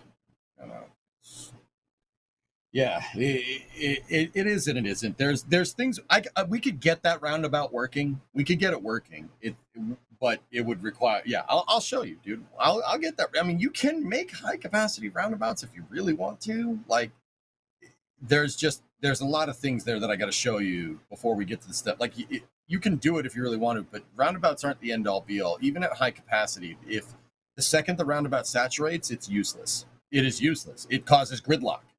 So they can only take a certain amount of traffic. Traffic lights do not. It's impossible for a traffic interchange unless the light malfunctions. Right? It's impossible for it to gridlock. Think about that for a second. Right? It doesn't seem like that's apparent, but what's that? I said I can't wait for Monday. I'm so excited. I'm legitimately so excited. EJ for Transportation Secretary. You know what that means, James? He would also be the interim NASA admin right now, which would be great. I can run both of those. People wouldn't like me though. When you're angry, or just in general? No, just in general, because I'd be like, there's traffic. Why is there traffic on this road? Well, why is there traffic on this road? Wait, there's timed lights? Moldy, why didn't you tell me there was timed lights? Oh yeah. Dude, Moldy, I got this. I'll show him. In there. I'll show him. Especially with I'll show him how all this works. Like, I forget the name of the mod, but you can control what traffic goes to what lane off of like on ramps and off ramps. I don't remember the mod though. Traffic Presidential Edition, TMPE. Yeah.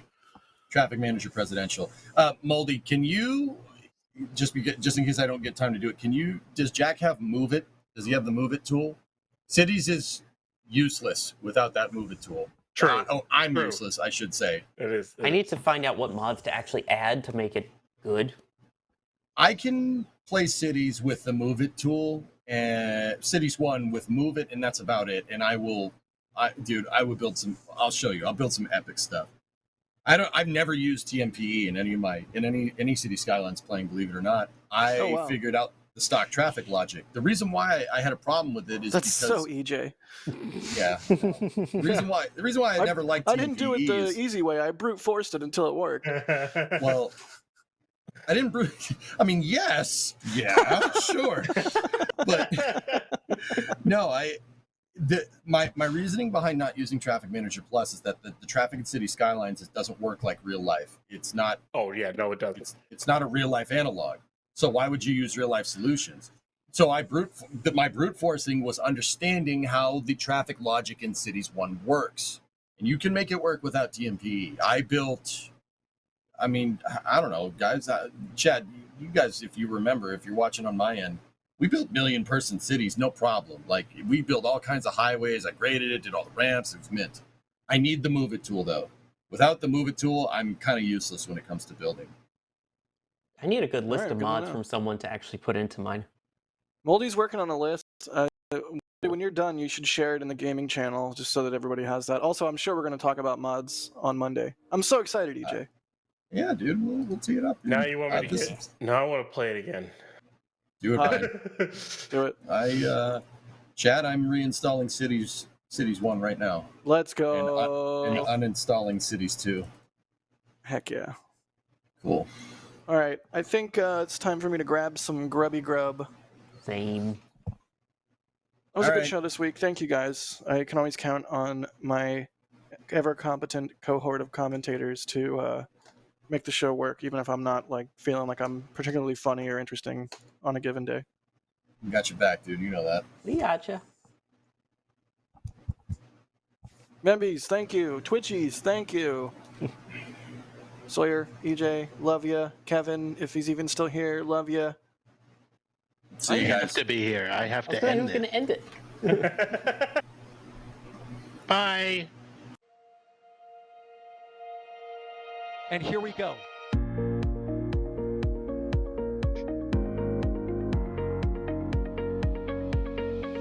We have liftoff. Propulsion continues to be normal. R68 chamber pressure looks good. Following up. Roger, roger, Atlantic. Water towers, fly! Yes! Tango down to nominal. Flight downside FD off. Bring in FD off. Off. It's orange! 145! Oh my god! Decollage. Look at this! Put that in the big bag, Eagle. 343 unfolds to go. Indeed. We rise together back to the moon and beyond. If this methane would be igniting the flare, correct? Yikes. You read? Sure. We don't need any more of these.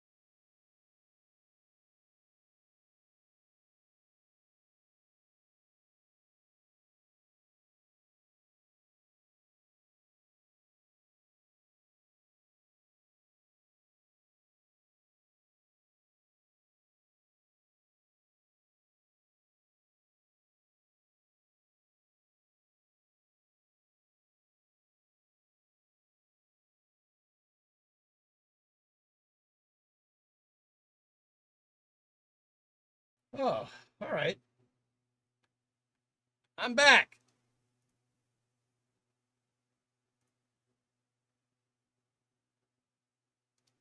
Give me a second. The mic might be a little low. All right, now I'm back. There we go. So, I guess Cities is back on the menu.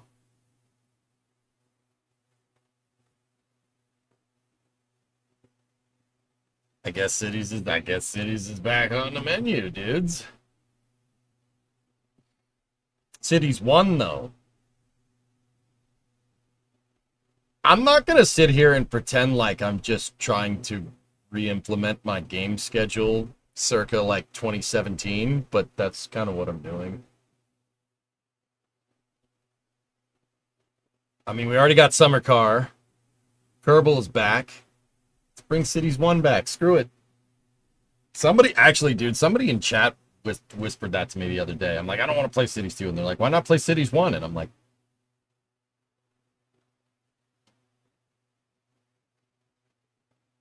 all right. kind of reinstalled it. Let's see what's good here. We need to go smidge back down on the volume because there's a noise gate on it now. All right, I moved it down a little bit. I found you when you were building airport roads. Right on, man. Old tricks are the best tricks. I don't even know what the last city we were working on was in this game. I think it was the I think it was the Netherlands city. I built Amster Utrecht Rotterdam. Elevated stops. Okay, just shut that off. Cities is 10 years old on 10th of March 2025. Holy crap. Been an amazing journey. Okay. Got it. What is the last thing we worked on? Oh yeah, I remember. The guy that made Move It. The guy that what was the dude's name? Oh man, I forget the guy that made Move It. I forget his name. I don't remember. Doesn't matter. What time is it currently for me? It's 8 p.m. Guys, I'm just going to dive into cities here real quick. I want to see it real fast. And then I will...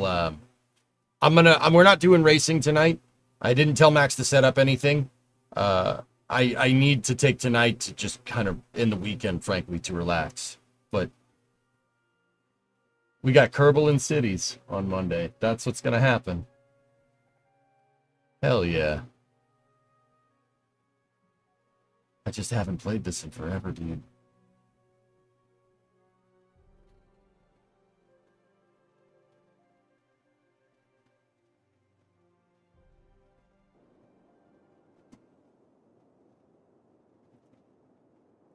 It was. It was, dude. There it is. Look.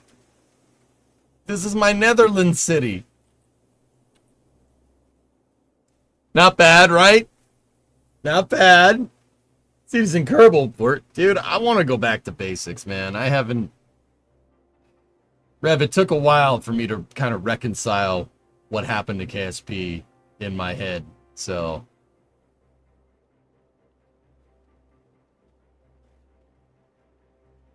Is this the horse head? No, that was Cities 2. We don't talk about that. I don't know. Anybody from the Netherlands here? What do you think?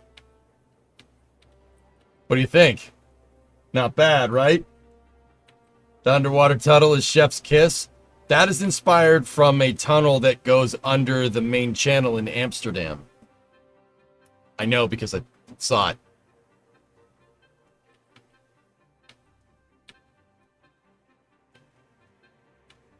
Ooh.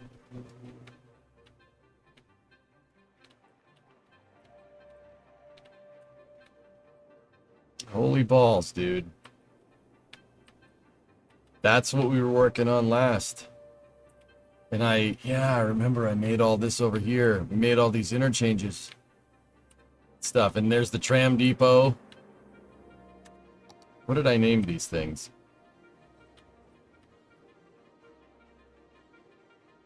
I don't know what that means, to be honest. I don't know what that word is. Inchpardstad. This tunnel? Let me see, Deadbringer.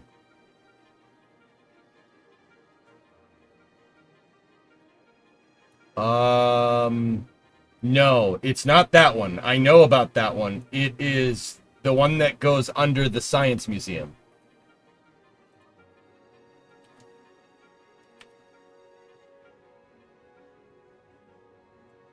Kalkon Basterstad means turkey baster. Yeah, I remember that. Somebody told me to name that, and I have no idea what it means.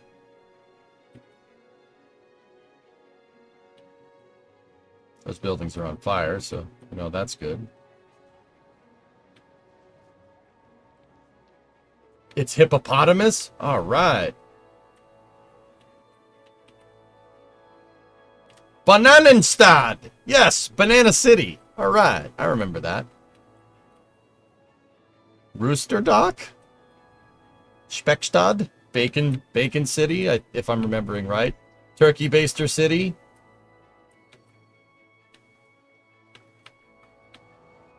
I do miss the old days. 2 seems to improve. But it sucks, man. It sucks. What did I call this over here? That's like mayonnaise or something.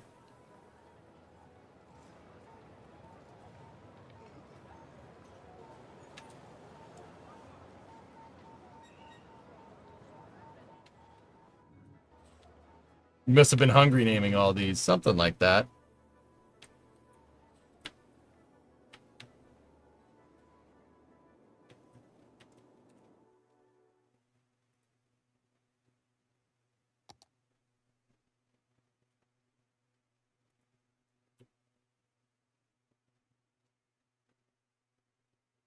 We're not opening up cities and not looking at it, dude.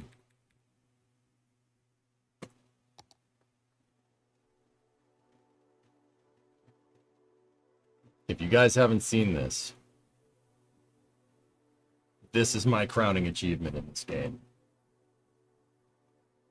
Discovery, go at throttle. Hey, Gold, 61 monthly sub.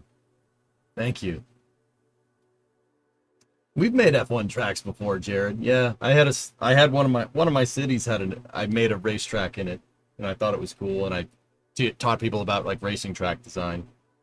Yours is modeled after this tunnel, and then there's another one west that carries the main highway. Yeah. The S116. Yeah, and then the other one that carries the main highway over there. I have never driven through that tunnel because we got off in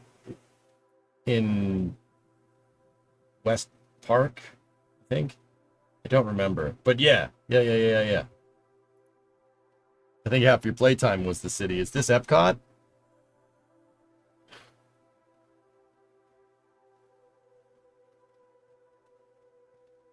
This one took a while, Mutter, didn't it? Dude, remember? Dude, I did so much research for this.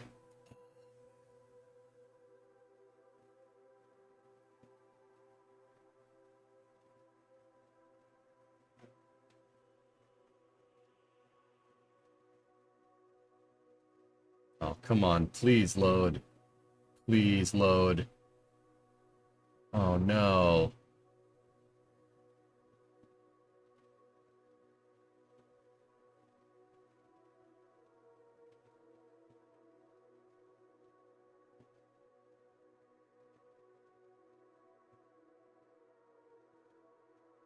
Oh, no. It looks like she's stuck, man.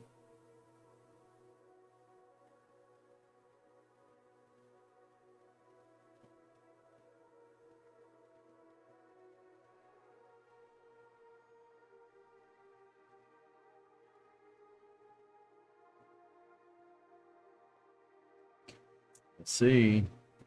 It might take a second. It's a big map.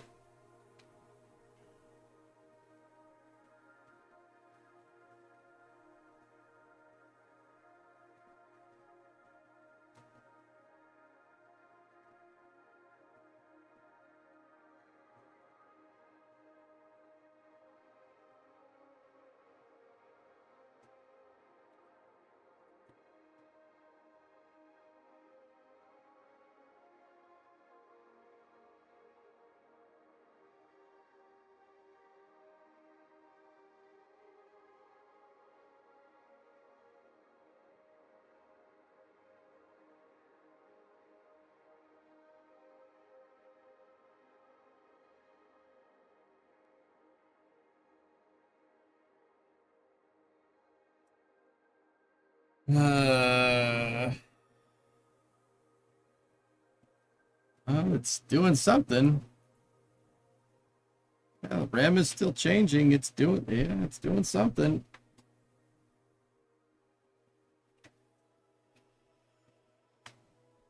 I remember that the guy that made the Move It tool told me to get whatever this mod is to see if we could help troubleshoot stuff.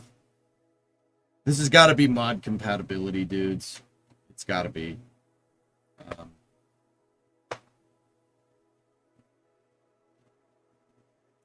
All right, let's kill it. We'll figure out how to do more of this on Monday, okay? All right, well, we've got cities installed. We'll have to dust off the cobwebs, but I'll help Jack with his city. All right, guys. Once again, I'm not going to do racing tonight. I need the weekend just to chill. My vacation was not a freaking vacation, you know. PH. Cities was the birth of Control F4. That's right.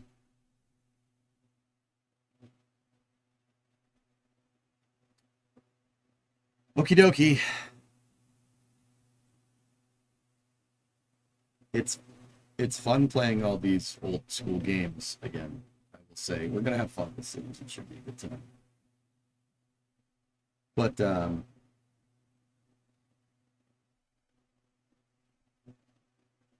now fun in whatever city you choose this time.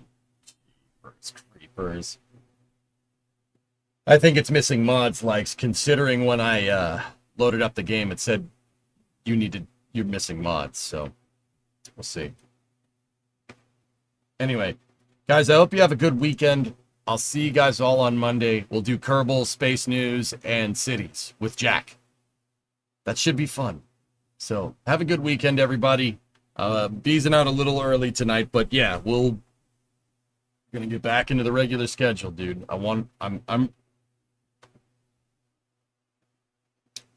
Guys, up until like maybe about a month ago, I didn't really want to play Kerbal. I had to get it right in my head, you know? But it's right in my head now, and we're good. Summer car. I've been dying in new and exciting ways. So, you know, I just kind of took a little like period of bereavement there. We'll call it that. And but now I think I'm good. I think I'm good. You know, fair weather and calm seas. Yep. So I'll get some rest and we'll hit it guns blazing on Monday, okay? Thank you very much for watching, everybody. Have a good night, okay? I'll see you. Thank you.